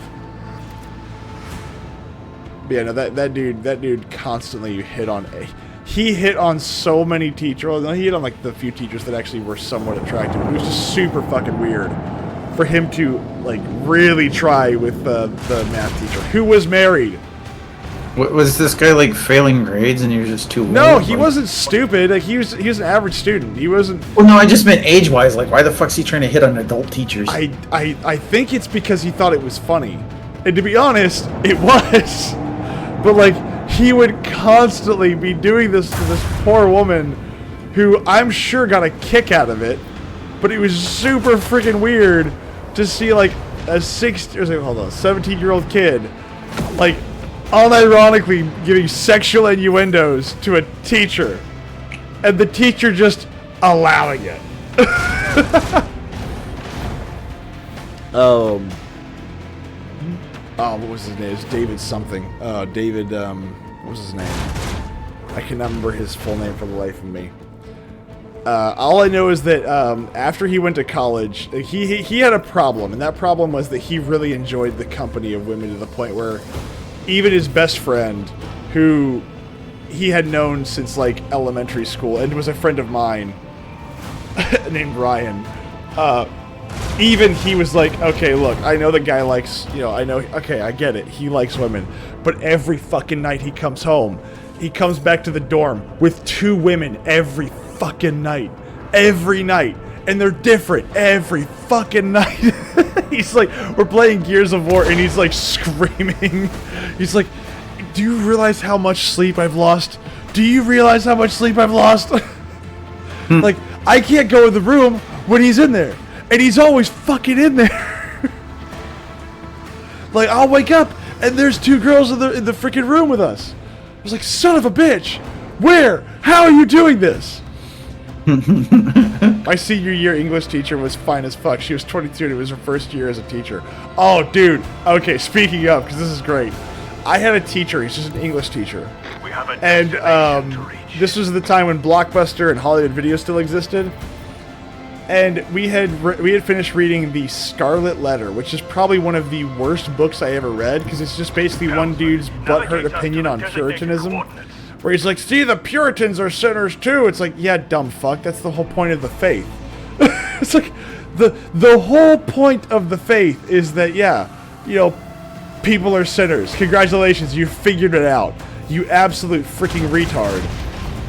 Oh, I swear, I forget who wrote that, but it's just like, it's some of the romanticism or romantic artists or romantic writers are absolutely out of their fucking mind retarded. I mean, they made us read Great Gatsby, which is a fucking horrific novel. It's terrible. Everybody's like, it's a great American novel. It's like, it's not great, it's shit. Fuck off. So we read 3 different versions of Beowulf, mostly just to kind of discover linguistic differences and how the story changes over time. We used it as an example of how some stories change over time, because I don't think we have an original copy of Beowulf, and Beowulf from like ancient times and Beowulf from medieval times aren't the same story. The rhymes are there, I guess you'd say, but there's nothing really there that's the same. That's probably the way I'd describe it. There's lots of differences. But she decided that once we had finished reading The Scarlet Letter, we would watch a movie on The Scarlet Letter. And if you've never read The Scarlet Letter, it's literally about how a Puritan preacher... What? It looked almost like it shot the fighters. Well, I mean, yeah. It is a story about a preacher pretending to be like this hardcore radical Puritan, and this woman who had an adulterous affair with some random guy and had children out of wedlock, I think. Is it she had children? I can't remember if she had children. I don't know. I can't remember. The Scarlet Letter? No, she had an affair with the preacher. Yeah. That's kind of the twist, is at the end, it's like, no, the preacher, the one that everybody thought was so good, was actually, the bad guy. He's the father of the children. He's the one that did that. Which I was like, dude, preacher, I mean, if she's fine and you want to marry her, just marry her. Like, there's nothing against the Puritan code that says you can't get married. As a matter of fact, it's one of the things that set you apart from the Catholics. It's like, yeah, no, preachers can get married, retard. But I don't remember. Maybe he was married as well. I can't remember. But that's the big twist. I don't think so. I don't think he was married, but it's, like, that was the whole thing. Is like they had the affair, and he's sitting there having to enforce the Scarlet Letter and all that shit, and he's like the whole time he's like, oh, I still love you, blah blah blah. Yeah, no, basically. And so our teacher goes and she goes to Hollywood Video, and I don't know if this is like her naivety, because she was also a first-year teacher. I don't know if this was her naivety, or if she just wasn't paying attention, but she decided to write a video on the Scarlet Letter, just called The Scarlet Letter. And she doesn't watch it until like the day of, the day of. And she is watching this movie because she's like, it's The Scarlet Letter, it's a classic, there's no way anything's wrong with that. And I was like, oh, I can think of a few ways where this is going to go wrong. And she brings it to class. She doesn't get past like the first 5 minutes of it, and the shots open up with a bunch of candles and like oddly sounding music, and I go, I was like, I don't want to be the bearer of bad news. Miss, I forget her name, but I'm like, I think this is not the movie you think it is. Like, I'm pretty. The droid you're looking for. I don't think this is the movie you think it is, and like, there's it soft opens to a woman obviously naked, but it's like one of those blurry shots where, yeah, it's there, but you can't really see much, you know. And I'm sitting there and I'm laughing, and I'm like, we should stop this. Teacher so-and-so, Miss so-and-so, I think we need to stop. And she looks up and she just like freaks out. She's like, oh my gosh! I was like, did you proof watch this? And she's like, it's called The Scarlet Letter. And I was like, it's a book about a lady who had an affair with a preacher. I mean, I don't know how many other ways you could do this, but this is ripe for, this. Well, you already read the book. Why do you need to watch the movie? Well, because the entire movie is going to be about her banging that preacher. Well, no, but I mean, it's like, what's the purpose of doubling up? If you've already read the fucking book as part of the class, like whatever assignment, why the fuck are you watching the movie? What's the fucking point? I think sometimes teachers they wanted an excuse to not teach. Hey! Hey, we got a Archaeotech. We got 3 of them now. We've already got those. Staple them on the outside. I want more. Got another upgrade. But yeah, no. And, so I was like, okay, well, can we stop this? This is bad. Like, luckily, nobody. Like, it wasn't like that bad. You know what I'm saying? Like, luckily, it wasn't that. We can upgrade the RAM again to like level 11. Yeah, but when do we actually ram anything? I don't know. When do you try? I was trying to look at the upgrades before you decided to do this. But yes, I had a teacher that without paying attention to anything she was doing, rented a porno from her local movie store. This is the best part, is that it wasn't even the fact that she rented it and brought it to school. It was because, like, you know, back in the day, that's where you went to get your local, like, you know, your local little movie shops, like Hollywood Video, you know, that kind of stuff. There's only like 3 or 4 people that go there, right? So they know what movies they have, which means that this mousy woman went and rented a freaking hardcore porno and just like unironically just, yes, thank you for the day, thank you for all that you do, thank you for letting me rent this, goodbye. And everybody was like, huh. Because, like, those are usually in the blacked off section. I remember walking through Blockbuster as, like, a little kid. And there was the blacked off section. Like, Mommy, what's that? And she's like, don't worry about it. It's like, okay, I'm going to go find a cartoon now. Oh, good lord. That's great. A puzzled auger operator reports that an expeditionary shuttle belonging to the Von Valencius dynasty was detected on the planet's surface. Furthermore, according to its markings, it is assigned to your vessel. The operator also states that the entrance to a system of tunnels is spotted next to the shuttle. Request a full report on the shuttle. Yeah, that's company property. In the registry, the expeditionary shuttle number 712 has been designated as irretrievably lost for many years. Information about the circumstances of its disappearance is suspiciously sparse, as if someone deliberately erased it. From the crumbs of information that remain, you gather that it was sent to explore some object on an unknown world on the order of Lord Captain Theodora and never returned. Explore the tunnels! After disembarking, you notice that the shuttle is buried halfway in sand, and the Von Valencius coat of arms is practically erased from its side. This shuttle has clearly been here for a very long time. Next to the shuttle, you find crates of archaeological equipment on which one can just barely make out the emblem of the explorators. Most of these crates are lying next to massive black doors of Xenos origin, the entrance to the tunnels. Young innocent myth. Yes. I would later find out, when I'd be a teenager, I would grow the courage to go look and see what was in the black boxes, because I thought it was going to be like, this is how naive I was. So I was like, you know, I have never seen like the movie Die Hard over there. I've never seen the movie Die Hard on the shelf. I bet it's all like the hardcore, you know, action movies and bloody ones, yada yada yada. Then I go over there, I was like, oh, boobies. Oh, okay, and I was like, ugh. That's like me when I was 12. You panic because there's boobies? Well, I was 12 because I'm in the public place. At 12? Okay. I was, again, I'm in a public place. My parents are there. By the way, my stepdad's usually hovering around me somewhere. And him looking at me going into the black section, like, what are you doing? I was like, ugh! So I was like, I'm going to go over there real quick. I'm going to see what's in there. Well, I mean, if you're going to the black section, I'd respond the same way. Lila, what's the matter? What was that? You okay, sweetie? Hold on. Lila, what are you doing?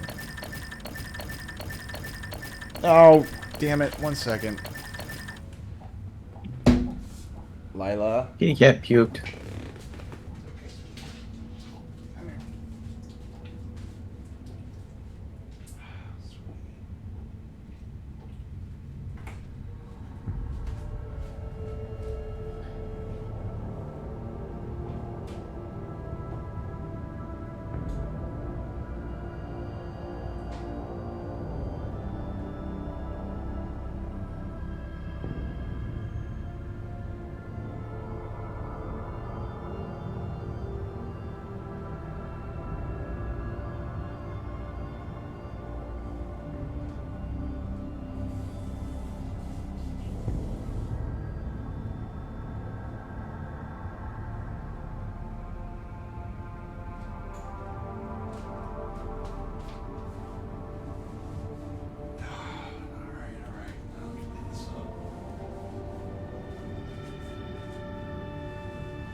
Okay, sorry about that. No, my cat decided that she was gonna do like one of those, I don't know, like the bile-y throw-up stuff, but it wasn't like there's nothing there. It was just like clear. So I guess something like a piece of hair went down wrong or something. I don't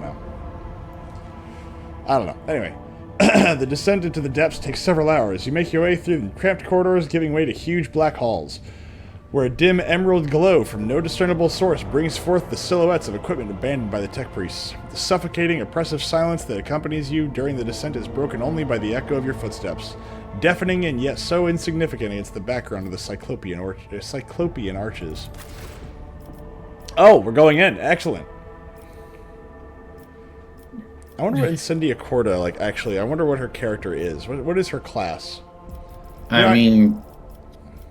Fucking fire blast. I mean, that's what she was doing on the fucking planet. I'm pretty sure it's like, you know, some sort of psych or something. I am a fire psycha. Fire starter. No, we had plenty of those last night. No, thank you. What's up? Fire starters. Ooh, pacification Weber. Tormentor of the Chastened. What is this? It's like a sword club. It's like a club mace. Yeah, it's like a sword club or what is something. rightfully ours. Oh, Necrons. I am registering extensive structural damage to the tomb and the expiry of the expedition team. That's because there's Necrons here. Investigation to Yeah, but why are they just standing there? Because they're not activated yet. extraordinary circumstances. Who's got logic? Probably Pascal. Yes, Pascal's got shit tons of logic. I need to use Pascal's logic. I'm not very good at that. Where are you getting logic? I don't see any Over here triggers next for to the race platform, the dice. Deus. Deus, whatever. Operation. The bodies of Skitari's flesh and armor have disintegrated in various places, judging by their wounds. They were damn it. Now, Laura You're shuddering hasty retreat. I shall repeat. beyond gratifying an inhuman's natural aesthetic and Nope. No! It said goods! It said goods, damn it! Aloha alternating with strange metallic screeching. It's an It's a immortal. trap. They will. Or it's an immortal. What is this? This is yeah, immortal. Fine, video game. I will kill you the way I have killed all of my enemies beforehand, by beating you with psychic energy until you stop breathing. Or Why is Pascal still way the fuck over here? God damn it. So, dude, you have cover. Be happy. No, I don't really have cover. You have cover in 2 directions. I have cover in none. Oh, shit. Okay. So we're gonna... Just shoot the Necron Immortal to behind you. To behind you. Behind you.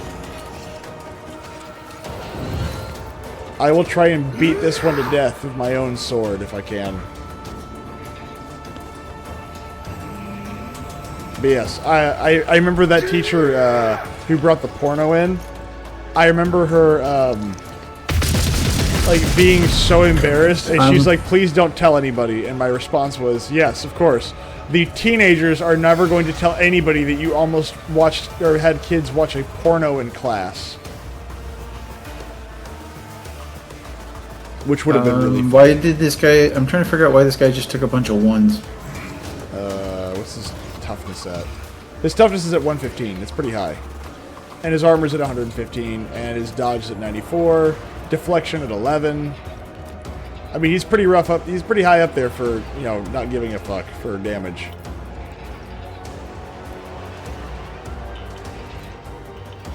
Let's see. This guy, on the other hand, not doing so well. There you go. See? You had to hit him with the fire grenade. Fire starter? Also, this is an immortal, so immortals are a bit tougher than... Don't shoot at me. Don't shoot at me. Don't fuck me. That looked rather painful. No, no, no, no! Ow! Yeah. Well, hold on. What happened to all those debuffs I had on you? That's not nice. Yeah, so at least there's one thing that's the same. Necron Warriors in the tabletop and Necron Warriors here are not, I wouldn't say broken, but they're... He missed. Oh, my Psyker dodged. Oh, I have a 90... Oh, sorry, I have a 95% dodge chance. Okay, Kibbles, time to earn your fucking paycheck. Come on, Kibbles. Kibbles! Who to attack, who to attack. So many options. I would go for the warrior. Let me worry about the immortal on the dais. And then I'll worry about the warrior behind us. So there's an immortal behind us. There's a warrior behind some boxes. And there's a warrior in front of the dais. Which one would you like? I mean, I don't know. Whatever you think is best. I mean, the immortal down to the south would probably be the best option, actually, now that I'm thinking about it.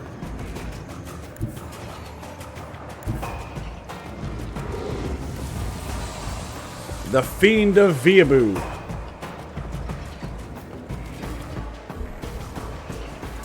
Oh. And there's a warrior of the yonder world. Oh, did anybody have to read Of Mice and Men? Yep.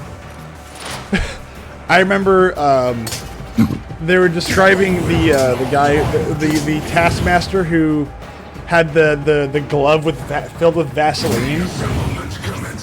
And I was like, that's a very weird, like... I remember just thinking, that's a very weird thing. It's oh, that's for his wife. And I sat there for a long time thinking, like, Vaseline? What? Oh. I was like, fuck, dude. Is this a novel that it's appropriate? It's like, oh, yes, what's this? Jeez. Let's see here. And so shall it be done. Now, let's see here. Can I... If I hit you with this... That's not nearly going to be enough. Okay. I will not Give her that. Give her this. Or give him this. I am a navigator, not a servitor. Let's see. Can I... If I may. Take more damage from that. Can I draw my enemies? Let's try this. Me? If you insist. I can! Aha! Free hit! If only that were possible. I'm afraid not. Now can I make you run away? I'm not accustomed to being I can! around. Oh, I was hoping to get another free attack on him. Oh well. Yes! This game needs Phoenix Downs. Wait, what? No. This game needs Phoenix Downs. No! Yeah, and it made me want Tem dem rep. What? What English is this? My enemies shall be crushed like I dust don't know. beneath my feet. Rabbits. Put the rabbit down, Lenny. Alright, so he's on I want fire. to hold him and squish him and love him until his little head pops off. Basically, that is essentially the entire character arc of Lenny.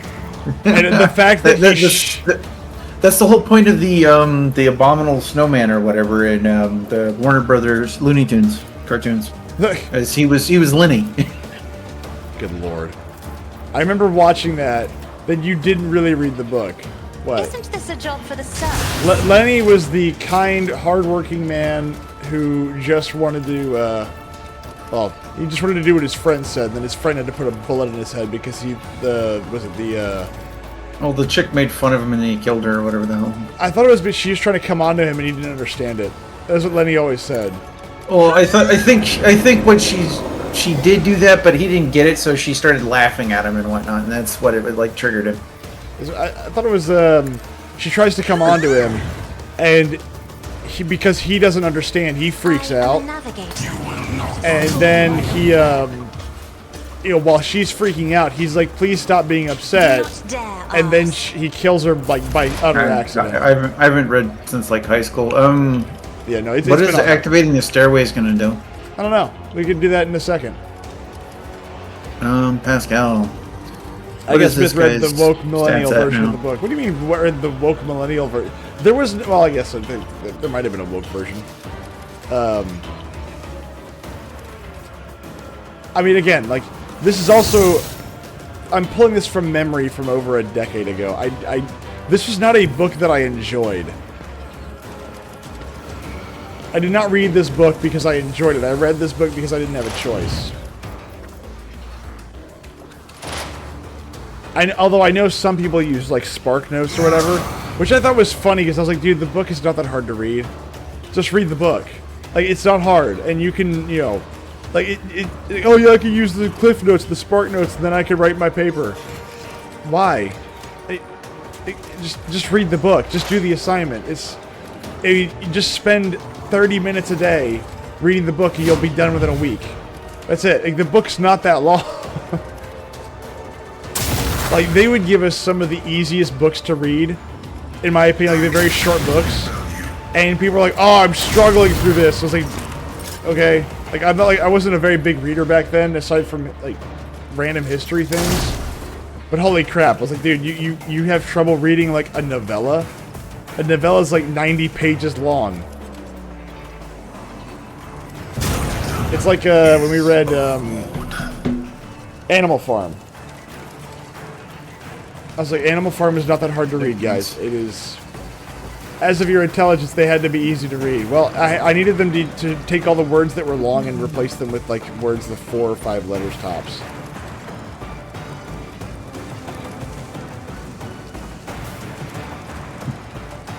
Animal Farm is Animal Farm is a video game, yes. Yes. Yes. Yes, that Facebook game, right? Yes. Oh, that's right. We're also desync, so one moment, please. We have to reload. Well, save it. Yeah. Well, I mean, right now it works, so Austin, you want to hang tight for a second? Yeah, well, Animal Farm is soon to be a video game that, or not video, a movie that is pro-communism, because, of course it is. Because they're fucking retarded. Oh my gosh, I was listening to somebody just kind of, I guess letting the directors and whatnot talk about that new movie. Like, we wanted to make it updated for a modern audience in a modern environment because it's not really 1920s Soviet Russia anymore. And I was like, the point is the same. Shut the fuck up. The point is it's the like same. yeah, seriously, no, it's not any different because it's not the fucking 1920s anymore. I already knew it was gonna be shit the moment somebody mentioned Seth Rogen. I was like, oh, fuck out of here. Yeah, has Seth Rogen done anything that was actually good? Not since like the early 2000s. Like, I mean, I liked Pineapple Express. Never saw it. I've heard everybody and their freaking mother told me how funny it was. It's something that loses its funniness with rewatching, but I mean, the first time I watched it, it was funny. I remember watching Sausage Party in the theaters at 3 a.m. I hate that fucking movie so much. At 3 a.m., That was hilarious. So me and like 3 of my dudes are sitting there and we are dying laughing. I just think it's because you're fucking like, you know, you're just lacking sleep at that point. Oh no, 100%. It's exactly what it was. Because later it went on Netflix. I think Geisha wasn't home, and I was like, "Oh man, this movie was hilarious." And I watched it like at 2 o'clock in the afternoon, and I was like, "Why was I laughing at this? This is a terrible movie." Yeah, no, I started. How high were you? I was not. I started like fast forwarding through it when I watched it because it's just like, this is fucking shit, and I'm not sitting through it. Like, I think there was one part that was funny. It was Yours or mine. oh man, I can't remember what it was. I want to say the part that was funny was the part where the lady comes home from the grocery store and starts like eating all the food and snacking on the mini carrots. And I thought that was kind of clever. It's like a silly idea, but that was it. And I kind of giggled at that. This is the first time, but then afterwards it was like, oh, here's the douche. Why is there a douche? The interview I actually liked. That was amusing. I didn't see in the interview. A lot of it was the guy playing Kim Jong Un or whatever the hell. There's a Kim Jong Un character. Yeah, no, it's the whole thing. They go to North Korea to interview Kim Jong Un. in Sausage Party? No, the interview. Oh, I'm sorry. I'm sorry. I just literally. Sorry, I thought you were talking about the. Okay, I thought you meant like the interview for like the movie Sausage Party. No, the movie, The Interview. I was like, what? Wow, that's crazy. I never picked up on that. You know, it was another film he did with James Franco, back before they had their the falling out or whatever the fuck. I mean, how hard is it to not have a falling out with that guy? I don't know. I think either one could push you to falling out. Of an airplane, a helicopter, pick one. Well, myth, kill. I'm looking for somebody to kill properly. Running. And hi there, bud. Have you ever met God? Bam! Louder than words.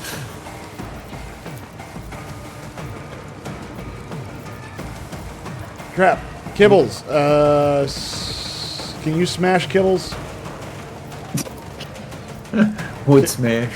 Kibble smash? Kibble does not smash. It's Kibble slashes. And Kibble so slash. shall it be done.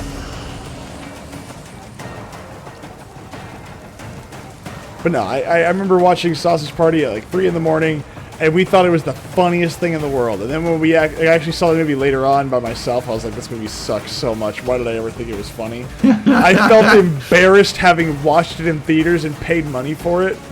Because I was like, oh man, this movie's so funny. I can't wait to show Geisha. I actually was like, after I saw it on Netflix, I immediately was like, I am never letting her watch this movie. She will genuinely think less of me the moment that I let her watch this. Pretty much. And I was right. Let your soul be. I think that same week we went and saw, we went to see Wolf of Wall Street, which we thought was also funny, and I decided that it probably wasn't that funny. I did not care for that movie either. I mean, again, I'm willing to believe that it's not that good. Let's see.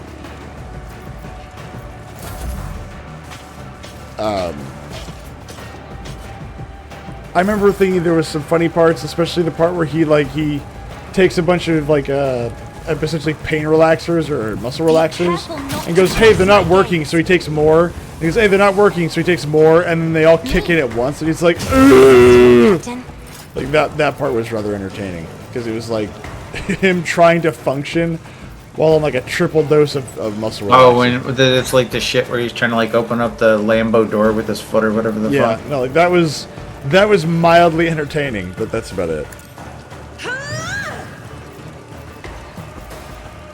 Can I make you move? No, I can't. Well, he's down on his knees. That doesn't. Hey, you know what? It says that I make him move. Okay. But no, I remember watching that movie and thinking it was really funny. But again, it was like super late at night. Let's see what this does. It brings in more Necrons. I don't know why I activated the bit. It's not done yet. Anything so far.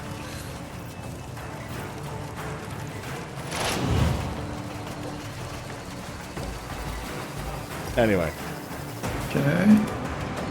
Tell me, Austin, what movies have you seen in theaters that you watch and you think are great, but then you like watch it the second time and you think they're garbage? Not very many, because usually the movies I go to watch in theaters, I actually want to watch, and I usually wind up enjoying them. I guess one of the John Wicks, I think the one was good the first time I saw it in theaters, and then watching it again later on, I was just like, meh. Like, there was nothing wrong with it, I was just like, meh, this is okay. The John Wicks went downhill for me with successive ones. The second one was still alright, minus some aspects of it, but then like third I really didn't care for, and fourth I hated. They made 4 of those? Yep. And technically they made a 5th because they made that ballerina movie. A ballerina movie? Yeah. This is female John Wick bullshit. Oh, good. No. You know what we need? We need female badasses that can use guns. Except for it's not believable. No, I'm sure it's totally believable. I can't say that I've ever... I watched John Wick 1, and I was like, that's enough for me. Thank you. No, I mean, 1's still the best. Second was alright. I wish they had left, like, Ruby Rose's retarded-ass character out of that fucking film. I don't think... We watched the intro to the second one, and we never got any further than that. She's in there, and she's like, she fucking using sign language and shit, and she's like the head security guy for the main bad in the fucking film, and it's like, you know, like, she was never gonna amount to shit. Like, they get in a fucking fight, and it's just like, it goes the way you expect it, because she's like fucking 90 pounds soaking wet. No, I'm sure that's not true. Oh, I'm glad it actually went the way you expected, as opposed to her, like, actually being able to put up any kind of fight and doing some stupid, like, Atomic Blonde bullshit where fucking Charlize Theron's like, check on a 200-pound guy. I'm like, dude, they would pick her up and break her in half. Fuck off. Here, Austin, it's your turn, by the way. The worst offender for that shit was The Last of Us, like, Season 2 crap. They have this bitch who weighs, like, 80 pounds wet, fucking fighting some 200-pound guy, and she wins. It's like, fuck off. No. Okay? He would destroy her. Well, The Last of Us... Hey, hold on. Did The Last of Us get a Season 2? Yes, it did. And they're doing a Season 3. Wait, what? Yeah, there's going to be a Season 3 because, you know, nobody's watching this shit, but they keep getting people to spend money on it. How? Don't ask me, man. I don't fucking know. We watched Season 1 because the first episode, I think, was pretty good. And we got suckered into watching the rest of it, and by the end of it, we were like, well, that was a fucking waste of time. Fuck, more friendlies. Okay, so... Scarabs! I still haven't seen what activating that stairs did. Hey, I remember these guys. I couldn't finish the first season, so we watched. So this was our logic, right? So we go to the first episode. Oh, the first episode's pretty good. Okay, I just realized what I did with the stairs, and that actually gave them a pathway to get down to us. Nice. Technically, they can teleport. Well, no, but I mean, Necrons can teleport, can't they? So I mean, like, it's kind of like whatever. Some of them can. The regular warriors can't. Well, I'm not going to activate the other stairway because... Oh, come on, poke the stairway. Push the button. Well, I'm going to see if I can activate it again to close it off, and hopefully, like, they don't get down here, but we'll find out. It's Kibble's turn anyway. You're like, hey, I know I just opened this door for you. Psych! That's where I'm at. It's like, let's close that bitch. Let's hope that actually stymies them. But it's the first season of The Last of Us. I remember the first episode I thought was pretty good. I never played the game The Last of Us. It was on my to-do list eventually, but I then heard about the second game and I said no thank you very much. And Neil Druckmann just defends that to his dying day. He'll defend it. Because he wrote that trash. Well, again, I will never understand people's hatred for their own making, like for their own characters. And you can tell that Neil Druckmann absolutely hates the fact that everybody likes Joel, even though he wrote him to be a likable character. Like, the whole point of it was, like, fatherhood. That was kind of the whole point. The game is about, like, fatherhood. Well, I mean, he's a damaged character who's closed himself off, but then like opens up when he essentially has to take on the role of a father again because he lost his daughter. Yep. It's weird to me that he's so mad about that. But God, the other thing in the second season was so fucking retarded. Was fucking like Ellie's that whole like lesbo sequence or whatever where it finds out the girl she falls for is like pregnant. She's like, I'm gonna be a dad. It's like, oh, that's right. Off. I forgot about that. It's like, you can go get extra fucked. Fuck you, you piece of shit. I completely forgot about that because it's like, I'm gonna be a dad. It's like, that's not how that works, dum dum. Yep. Okay. I completely forgot about that because that was memed so hard for like a month. It deserved to be fucking memed. Jesus Christ. I remember somebody slowed that down and just played it on a loop for a little bit where it's like, I'm gonna be a dad. And then she had that face on her. Did you see that look on her face when she was shooting somebody? It was this weird, like, Habsburg jaw looking thing. Oh, it was great. Yeah, like that horrific freeze frame that was just like, what the fuck? To be fair, the movie or the show's not meant for you to freeze frame on it like that. Well, somebody froze it on that frame because they spotted it. Like, it was on screen long that's enough. Not fair. It's totally fair. That's not fair. If you're making that face, it's 100% fair. That is not fair. You cannot do that to somebody. Oh, good lord. Me. Like she's got fucking lockjaw or something. Oh, she's like, no!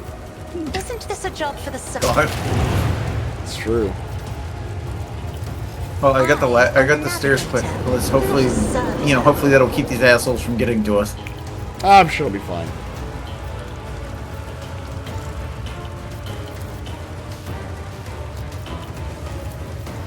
I see another red Necron and I want it painted black. I don't know. I see a red Necron, I want it painted black. But no, I remember when we watched the first season, the first episode we thought was really good. I think the second episode we thought was pretty good. And then it got to like the gay couple episode, and I was like, what was that about? And like every episode past that was just more side story that doesn't matter. And we're like, okay, well maybe it'll get better. Because the first two episodes we thought were pretty good. There's only like 6 episodes or whatever. Or 7. We thought, okay, maybe they're going to have their filler. Okay, that's fine. And then by the end of it, I was just like, well, that was a waste of time. Thanks. Thanks, guys.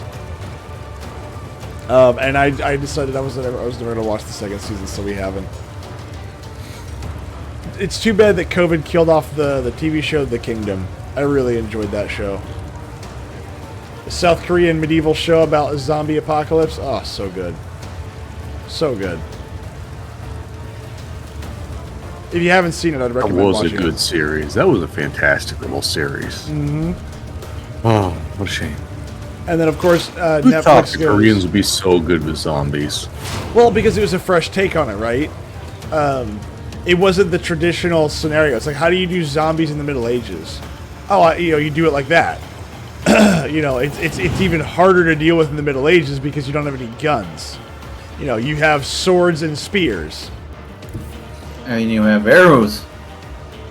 I haven't seen it, but that sounds interesting since Guns and Knives. No, it is. If you have not watched the show The Kingdom, I would definitely give it a shot because it's about a prince who's a bastard child and his father is dying. And while all this is going on, there's a zombie outbreak happening that no one really knows about. And it's got a good level of suspense, drama, horror, and I would say that it has kind of the romanticized version of what royalty should be. Of like, hey, no, like I am a prince. I cannot do this because it would not be becoming of my station to like, purposefully harm the citizenry. Like it has a very, what I would call like a romanticized version of what Easterners see as royalty. It's got the one and true noble king kind of vibe to it. So, I would recommend it. It's really good. They have 2 seasons and like a mini movie that was supposed to be kind of like the filler between. It's got me thinking. Imagine Alexander the Great leading his army of phalanxes against a zombie horde. I mean, that's the thing, is that would be hyper effective if you've got them funneled up pretty good. That could be really effective, assuming that you have the right weapons. I've suffered worse. Oh lord, here come more. Hey, another sharpshooter. But yeah, you know, medieval. Is it Neo or like what was it? There was a game that came out. Oh, what was it called? It was it's set in medieval Korea or medieval Japan, and you're fighting like the undead.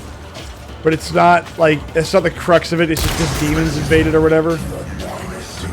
I think it starts with a C or T. Pascal, goddammit. Dude, can you fuck off? Wow, okay, Pascal's probably gonna get killed at this rate.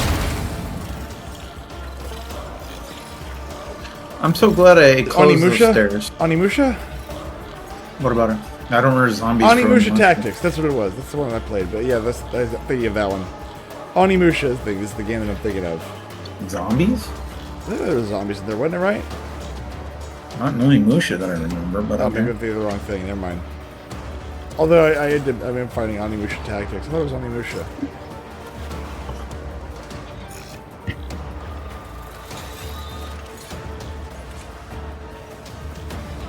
I don't know.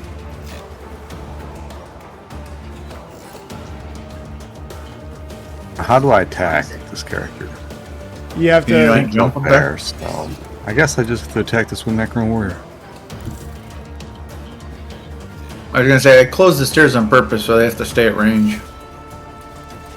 Because otherwise those little you're fighting against death marks. They prefer to be at range. Yeah, but the scarab swarm will come down though. That's true. And they've got a lot of those. My blade whispers your name. But yeah, no, I thought that it was a pretty good take on. I thought that was a pretty good take on a zombie apocalypse kind of thing. Yeah. Have you seen Train to Busan? I have. I did see Train to Busan. And as much as I like it, it's a very sad movie. I was really hoping that the father would kind of, get out of it alive. But I know from a writing standpoint, they follow the traditional ways of doing that, which means that because he's a bad father, death is certain, and the only way he can redeem himself is through that death. Didn't they make a second one or something? There was also an animated movie or some shit. Why? But there is a second one, Peninsula, where like the girl grows up to become like a SWAT team leader or something like that, I guess. Rejoice. I believe is how it goes. Have you ever seen I Am Alive? I think that's what it's called. Doesn't sound familiar. Oh, it's where a guy's like trying to survive the zombie apocalypse, and he's just this like shut-in dude who spends all day playing like WoW or something, or League of Legends. And then the zombie apocalypse happens, and he's stuck up in his apartment. He has to figure out how to survive using just the shit he has inside of his apartment. It's kind of funny. That has potential.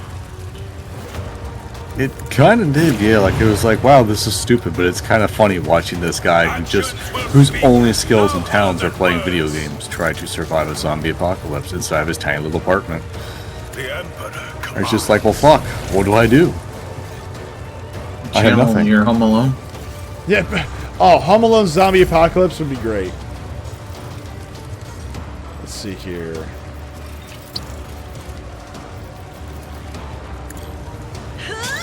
Come here, little buggies.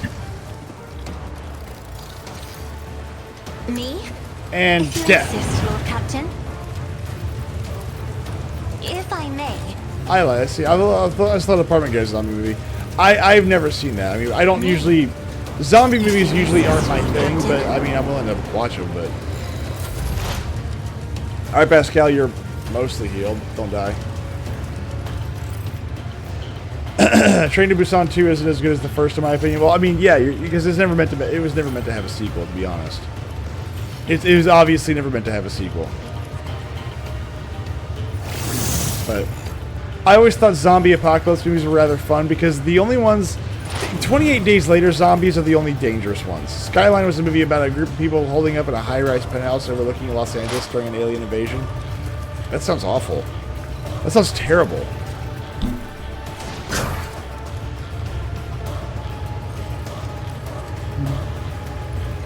That sounds absolutely awful. Like, why would you do that? I remember Cloverfield was I like Cloverfield. I wouldn't watch it again, but I enjoyed it for what it was. I had to explain to everybody that watched it with me. I was like, no, it's not a alien movie. It's a love story wrapped in an alien movie. And they're like, that's not a good movie. I was like, no, it's a good movie. It's just that it's not the one that you're anticipating. Cloverfield was a bad movie. Period. No, it wasn't. That's not true. Yes, it fucking was. No, it was not. Yes, it is a horrific fucking movie. You need to get over it. Why was it a bad movie? It's just poorly written, boring characters. I hate the fucking found footage bullshit. Like, I mean, I've only seen like 2 movies with that found footage shit that I found watchable. Alright, which ones are those? Chronicle and, the fuck was the other one? I don't know, is it time travel one? Blanking. I can appreciate the fact that people don't like it. I liked it. I love Cloverfield. See, there you go. I like the fact that it's just some retard who basically is like, no, my only job is the camera because nobody likes me and I want people to like me. And it just turns into him just like, okay, well, I'm here and I'm doing this. I like that idea because it kind of feeds into the guy's character. It's like, no, I'm just doing this because I was told to do it because, you know, I want people to like me.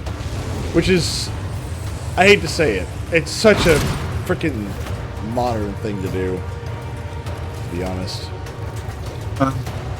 I want people to like me, so I'm going to do what they tell me to do. Yeah, that always helped everybody that did that 100% worked.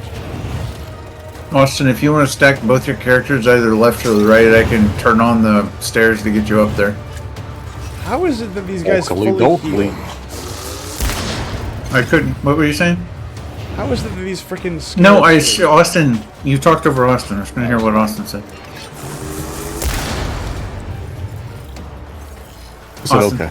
I'm going to stack them with, there's a, what is it, the one that doesn't have the swirling purple vortex of doom? Okay. Attack this purple vortex. Yep. But I did enjoy Cloverfield.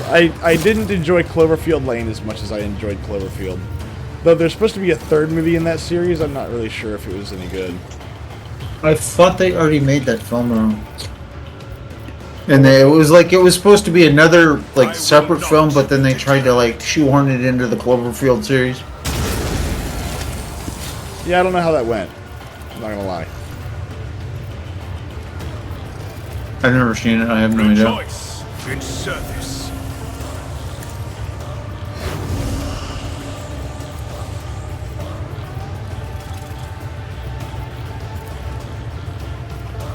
Nope.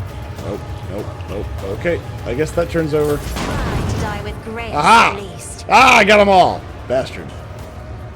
Did you get? I got all the scarabs over there. Oh, okay. Battlefields are always drowned in scarlet. Isn't this a job for the sun? Yeah, I remember Just people big getting... slap that Necron. I'm about to try. Huzzah! As duty demands. Oh! Yeah! there is no, hey, let me come back for a second. No, there is no second wind here. There is just death. Alright, do I have any more down here? I do not. No, they're all up top. I was gonna. That's not fair. I can't hit them from there. There. Okay. Yeah, Cloverfield's one of those movies where I understand why some people don't like it. I did like it. I thought the characters were pretty cool. I thought the actual story was pretty cool. Even though the 2 people die at the end, it's like, okay, well, that's okay. They find each other and die, essentially. He tries his best to get her out of the city, and it's like, nope, not good enough. Oh, press the wrong one. It's like, why can't I shoot this dude? You're not allowed to shoot things, fucker, okay? Bullets are expensive, and plasma is even worse than bullets to get right now. Plasma is harder to get than bullets. That's actually out of range. Okay. I believe you it's out of range. I can't afford plasma bullets. No, I can see the death marker. I mean, I got a line of sight to him, but he's apparently out of range for me to affect. So you have like a 32 and he's across the river and you're like, man, if you were just like 50 yards closer, I would put one right between your eyes, but damn, you're far. Oh, I can get the other death mark for some reason. It's like, but that guy who's equidistant, I could shoot that guy in the face.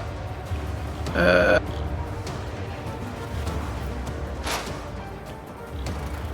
we go. But I always thought the really weird aliens that like when they bit you, you like puffed up and exploded was like a weird way to die. Oh, they bite you and now you turn into a balloon and you explode. So it's like inflation porn enthusiasts got a taste of their own medicine.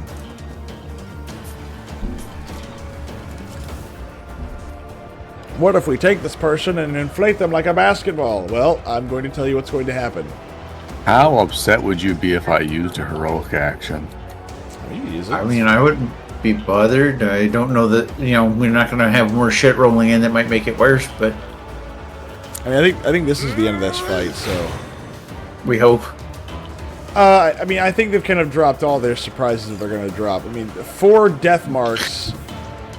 and they're gonna drop in those mobile tanks next. Yeah, there we go. Okay, fair enough. If they drop in the mobile tank, I will stand corrected. However, I feel relatively confident that that's not gonna happen. Get your ass back here, you motherfucker! You don't get to run like that. Now you break his kneecaps like a real mafioso. You teach him to cave in his head, man. He's got that giant mace. He's gonna canoe his skull. I mean, you can. There you go. Oh. There you go. Bye. Jesus. Hey, you missed. How did he dodge you? How dare you shoot Pascal, you fuck. I like how he tried to teleport away and instead just teleported right back. It dodged again? What the shit? It's okay. Did he even hit? He can't hit Abelard as well, so it's fine. He couldn't shoot Abelard at point blank range. Well, I mean, to be fair, he's got like a 10x scope on that thing. And he's like, oh, wait. Dude, you don't need to aim at that range. Yes, you do. No, you don't, man. Yes, That's you like do. Dude, within 7 yards, point shooting's just fine. Bye. Oh, no, what? there you go. Something tells me there's a bit of a glitch there. Says DC.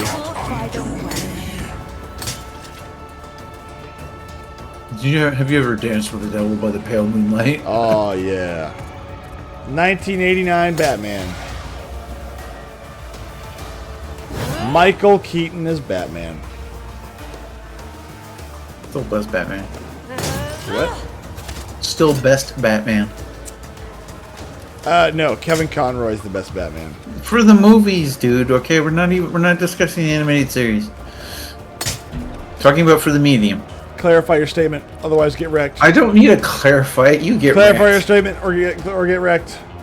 He's a voice. He's not actually doing any kind of full-blown acting, okay? I disagree. You're like, you take that back. You take that back. You disgusting, horrible whore. You take that back, or I'll make you take it back. I want you back. I want you back for good. Nope. That's not in my generation. I have no idea what you just, I have no idea what's going on right now. Dude, you were fucking alive for that, I'm pretty certain. I'm sure I was alive for it. I just don't know anything about it. There you go, Pascal. More health points. And so it shall be done. More health points. More health points. Everybody gets health points. No, not really. Only 1 or 2 people get health points. Where are we? Where are the bad guys? There they are. Where's the bad guy? There he is. Let's play peekaboo with the bad guy. Oh, he's too far away. There, come here. There we go. Come take a look at that. There we go. Thank you. And he shoots at you. That's great. I'm like, here, buddy. Here you go. You want the stick? Get the stick. And he's like, I'm gonna shoot that freaking Mechanicus guy. Me? If you insist, Lord Captain.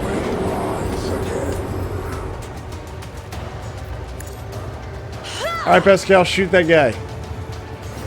I'm trying to think what will work best. Well, he's got a bunch of massive debuffs, so I think he's okay. There you go. Got to reload. Yeah, I don't know how you reload a plasma gun in the field. Hmm.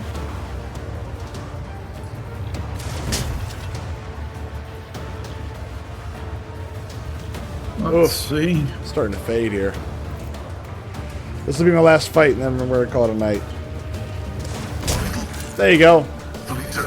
Is there anybody else? No, since the stairs auto extended, we definitely finished. Nice. Now let's go search all their bodies and try to find something we good. can also level up too. No. Yes. Yeah. Yes, sir.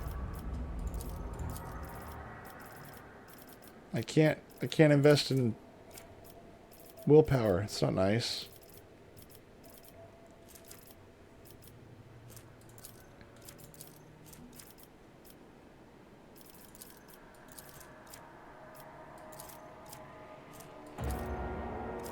Intelligence, perception, strength.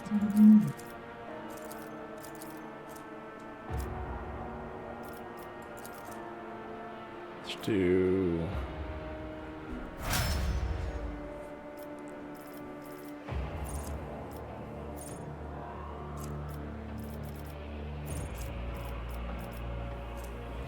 Why won't they let me do willpower? It's not fair.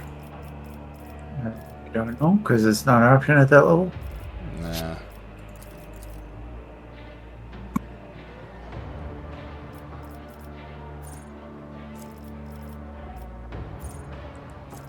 Commerce. Yep, let's do commerce. Let's feed into all of them. Chameleon. Commerce immediate. Because Wheel has the power. Oh, shut up. Just stop. Just stop. Nobody needs that, okay? I believe in you, Miff. I don't. I wouldn't either. Coercion, carouse, awareness. Alright. Oh, insatiable flamer. The insatiable flamer. Yes. Are we all done? No, I'm going We for have pylons we can touch. No, let's not. Well, first off, I'm tired. I'm about to pass out, so let's call it a night for now. We can pick this up Shikari next weapon time. and cloaking field emitter. There you go. Pick that up. That sounds nice. Oh, it would if we were actually putting down combat tactics areas.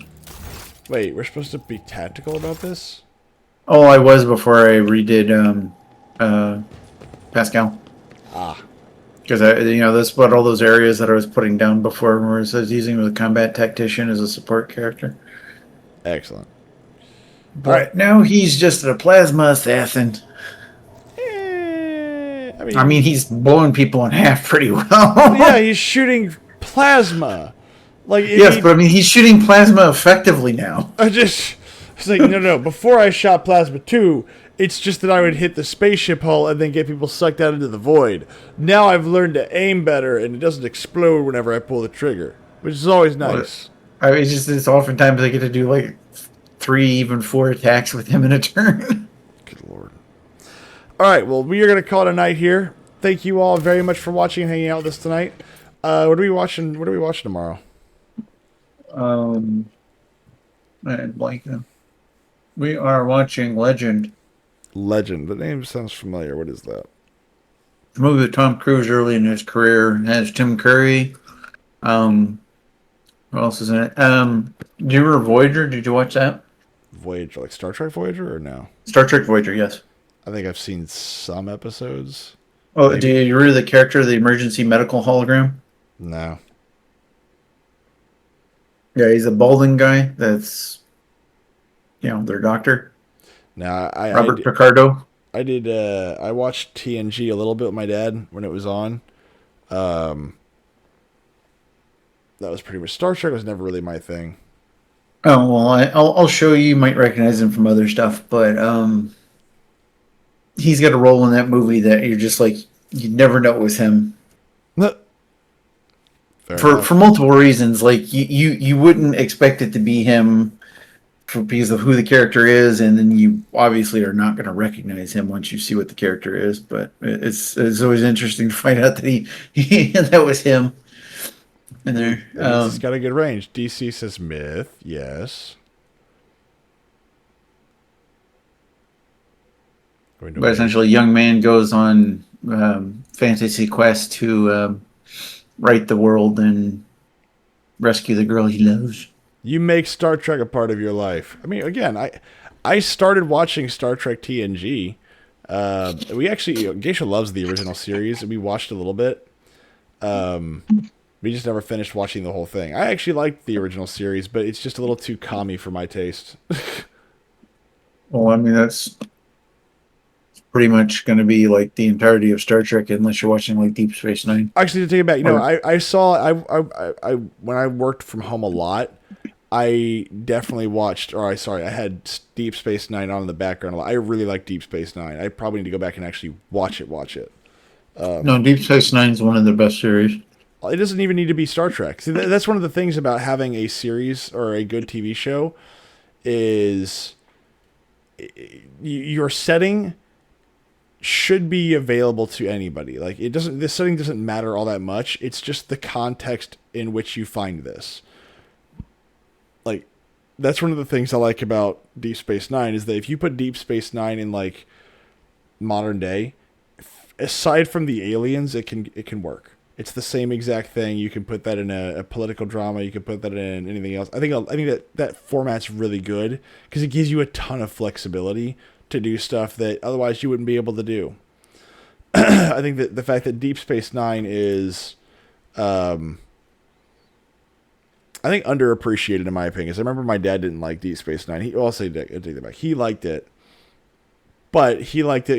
He's kind of said like is a bit different from the rest. He didn't like. Well, that's what makes it so good is because you've got flawed characters and it's not this fucking giant everybody for the good of everyone. But utopia, it doesn't have that whole the too commie part you're talking about. Well, it's just this very namby-pamby like soft way of looking at the world, and it's like, dude. Eliminating scarcity is probably one of the worst things you can do for humanity. Like, that was one of the things I always thought was funny is like, hold on, time out. If you give everyone more than what they need, you don't end up with a nice society. What you end up with is a lazy society because you no longer need to, like, you no longer need to, like, discipline of monitoring those resources. Like, a post-scarce society is one that either kills itself or kills everyone around it. Like, I don't know which one it's going to be because it depends. History says we kill ourselves, but if everyone is in a post-scarce society, would we just kill each other because we're bored? I mean, it wouldn't be like that's the direct reason, but we would then have the time to be offended by every little thing. And honestly, I think more division would happen with post-scarce societies because you no longer need to plan for money. You no longer need to plan for power. You don't need to work as hard. Like, there's no reason to do anything. And because you can make everything from scratch, including viruses, by the way, which I thought was hilarious, you can make a deadly pathogen in the replicator. And I'll be like, dude, you gotta be kidding me. Like, why would you make your replicator able to reproduce viruses? That sounds like the worst. Why would you not? I mean, it's a war crime. Because, like, hey, here's my microwave that can make deadly pathogens that are, like, really bad for people like you. I'm gonna just set this up and put it in your driveway and just turn it on. Have fun. But does the Geneva Convention apply to non-humans? Does the Geneva Convention extend beyond the realm of Earth? The Does answer the is Geneva no. Convention even apply? That's even more true. Does Geneva even exist anymore? I don't know. But no, I'm I was just saying, like, there's a nobody follows that reason shit. there's a reason why Star Trek does not ever talk about Earth. It's not so much as a convention as a set of guidelines. That's what I like about America right now. It's like, well, we're going to call the international law. We're going to bring international law up to you. It's like, okay, you do realize that the United States, one, is the enforcer, the sole enforcer of international law. Two, The Geneva Conventions do apply beyond Earth, but not to non-humans. Two, the United States has a law that was passed that essentially, should a politician, U.S. citizen, or a member of the United States military ever brought up on charges and arrested by the ICC, it is the obligation of the United States to then invade, like, was it Brussels or Belgium or wherever, and free them at all costs. And I was like, this is why I like America. It's like, yeah, go ahead. You can play those rules with everybody else, but don't touch us. We will invade the shit out of you. Oh, I like that. Oh, I just love it. And because they're not going to bother doing it. Why? Because of the threat of force. International law is a made-up set of rules for those that we don't like. That's it. Might makes right. That's the end result. Anyway, I'm tired. I'm going to go to bed, and we can talk about Star Trek later because I think Stargate is the better show, to be perfectly honest. I think Stargate's better. But we will leave that for another night. Have a wonderful night. I will see you all again tomorrow evening. Take it easy, guys.